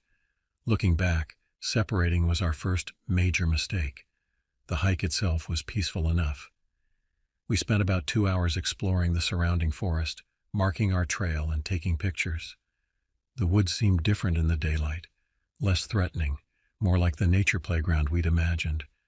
We found interesting rocks, spotted colorful birds, and even discovered a small waterfall. It felt like we were in a nature documentary instead of a horror movie. Everything changed when we returned to camp. The boys were nowhere in sight, and an unnatural silence hung in the air. Margot and Lynn headed down to the lake to look for them while Rose and I approached the tents. The scream that escaped me when I saw them would have been embarrassing under any other circumstances. Our tents, both of them, had been systematically slashed. These weren't random cuts from animal claws or broken branches. They were deliberate, precise incisions made with a sharp blade, probably a pocket knife. The cuts formed patterns across the fabric, like someone had taken their time, enjoying the destruction they were creating. Each slash was a message, "You're not safe here." The boys, Margot and Lynn, came running at our screams. The discovery of the damaged tents was bad enough, but when Todd went to check his car and found all 4 tires slashed, the true horror of our situation began to sink in. We were stranded without cell service in a forest where someone clearly didn't want us to be. The realization hit us all at once. We weren't alone out here, and whoever was with us had been watching, waiting, planning. Margot's car became our only hope for escape, but it couldn't fit all of us with the camping gear taking up the back. She agreed to take Noah and Lynn to get help while the rest of us, Zach, Todd, Rose, and I, began hiking toward the main road. None of us wanted to stay near the campsite any longer than necessary. Every shadow seemed to hide a threat. Every rustle of leaves made us jump. The walk was tense from the start. My phone died shortly after we began, but Zach and Rose kept track of our progress on theirs. I couldn't shake the feeling that we were being watched. Every snapping twig, every distant bird call seemed to carry a warning. I mentioned my concerns to Todd, and he became more vigilant, constantly scanning our surroundings. His tension only increased my anxiety. If someone as strong as Todd was worried, what chance did the rest of us have? We had been walking for about 30 minutes when everything changed. Todd's sudden shout of "Run!" sent adrenaline coursing through my body before I even saw what he was warning us about. When I looked back, my worst fears materialized in the form of 3 hooded figures pursuing us. They were massive, all over 6 feet tall and solidly built. 2 of them carried knives that glinted menacingly in the afternoon sun. Despite the daylight, their faces were hidden behind ski masks, making them seem more like creatures from a nightmare than actual people. Even Todd, who stood 6'1" and was the strongest among us, wouldn't have stood a chance against all 3. The chase that followed was pure terror. We ran through the forest, branches whipping at our faces, roots threatening to trip us with every step. The sound of heavy footfalls behind us drove us forward, pure fear giving us speed we didn't know we possessed. Rose's breathing came in terrified gasps beside me, while Zach's ragged panting seemed to echo through the trees. I remember thinking about all the horror movies I'd watched, how I'd always questioned why people made such stupid decisions when being chased. Now I understood. Fear doesn't make you think clearly. It makes you react on pure instinct. We weren't making conscious decisions about where to run. We were simply running, driven by the primal need to escape. The forest that had seemed so peaceful hours before became a maze of obstacles and potential hiding places for our pursuers. Every time we thought we'd lost them, a branch would snap behind us, or leaves would rustle, and the terror would surge anew. The weight difference between us and our pursuers became painfully obvious. While we had to dodge and weave through the undergrowth, they seemed to crash through it effortlessly. Finally, miraculously, the footsteps began to fade. Whether our pursuers tired or simply decided we weren't worth the effort, we'll never know. We made it to the main road, but we didn't stop moving, constantly looking over our shoulders as we waited for Margot to return. Every car that passed made us tense, wondering if our stalkers had somehow gotten ahead of us. The police investigation that followed was frustratingly inconclusive. They found our campsite exactly as we described it, the slashed tents, the damaged car, but there was no other evidence of our ordeal. No footprints, no fingerprints, nothing to suggest anyone else had been in those woods. They had our photos of the lake and the damaged tents, but nothing to connect them to any suspects. The investigators theorized that we might have been targeted by local troublemakers who knew the area well enough to avoid detection. But something about that explanation never sat right with me. The methodical nature of the tent slashing, the patience shown in stalking us, the coordinated pursuit, it all suggested something more organized, more sinister. Years have passed since that summer, but the memories haven't faded. I still hear that giggling sometimes in my dreams, still feel the terror of those moments in the forest. I've grown taller and stronger since then, but I've never gone camping again.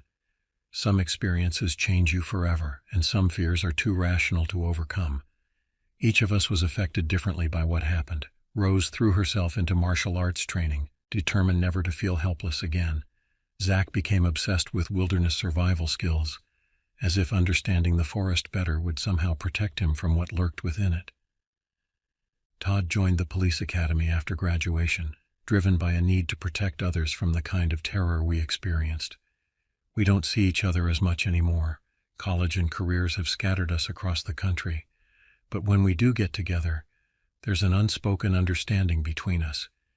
We don't need to talk about what happened because we can see it in each other's eyes. We're the ones who know that sometimes the monsters in the woods aren't imaginary, and sometimes the most dangerous predators are the ones that walk on 2 legs. Looking back, we were incredibly lucky. If Todd hadn't been so vigilant, if we hadn't been in good shape from our summer activities, if Margot's car had been damaged too, any small change in circumstances could have led to a very different ending. I still don't know what those men wanted with us, and maybe that's the most terrifying part of all. Some questions are better left unanswered. Our story has become something of a cautionary tale in our hometown, though few people know the full details.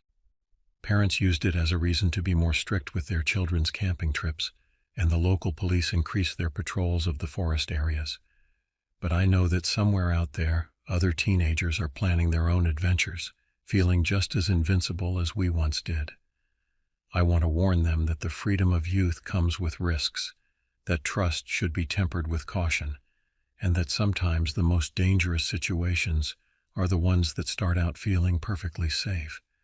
But I know they probably wouldn't listen, just like we wouldn't have listened if someone had tried to warn us that summer day in 2019. The forest still stands, looking as peaceful and inviting as it did the day we arrived. Sometimes I drive past it on my way to visit family, and I can't help but wonder if those three figures are still out there waiting for their next victims. I wonder if they remember us, if they ever think about the teenagers who got away.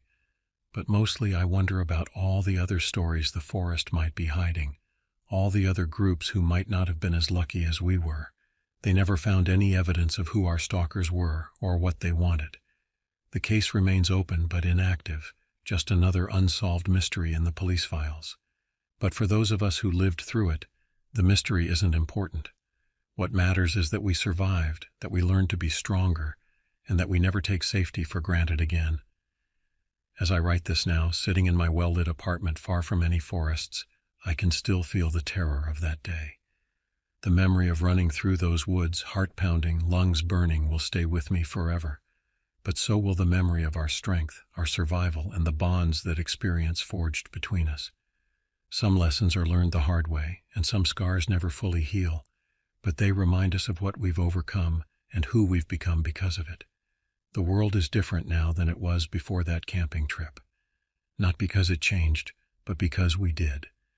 We learned that safety is an illusion, that trust must be earned, and that sometimes the most important survival skill is knowing when to run. These aren't lessons you'll find in any school curriculum, but they're the ones that stick with you the longest. To this day, I still check the locks on my doors twice before going to bed.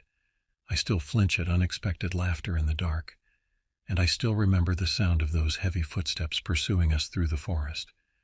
But I also remember how we survived, how we protected each other, and how we refused to let fear define us.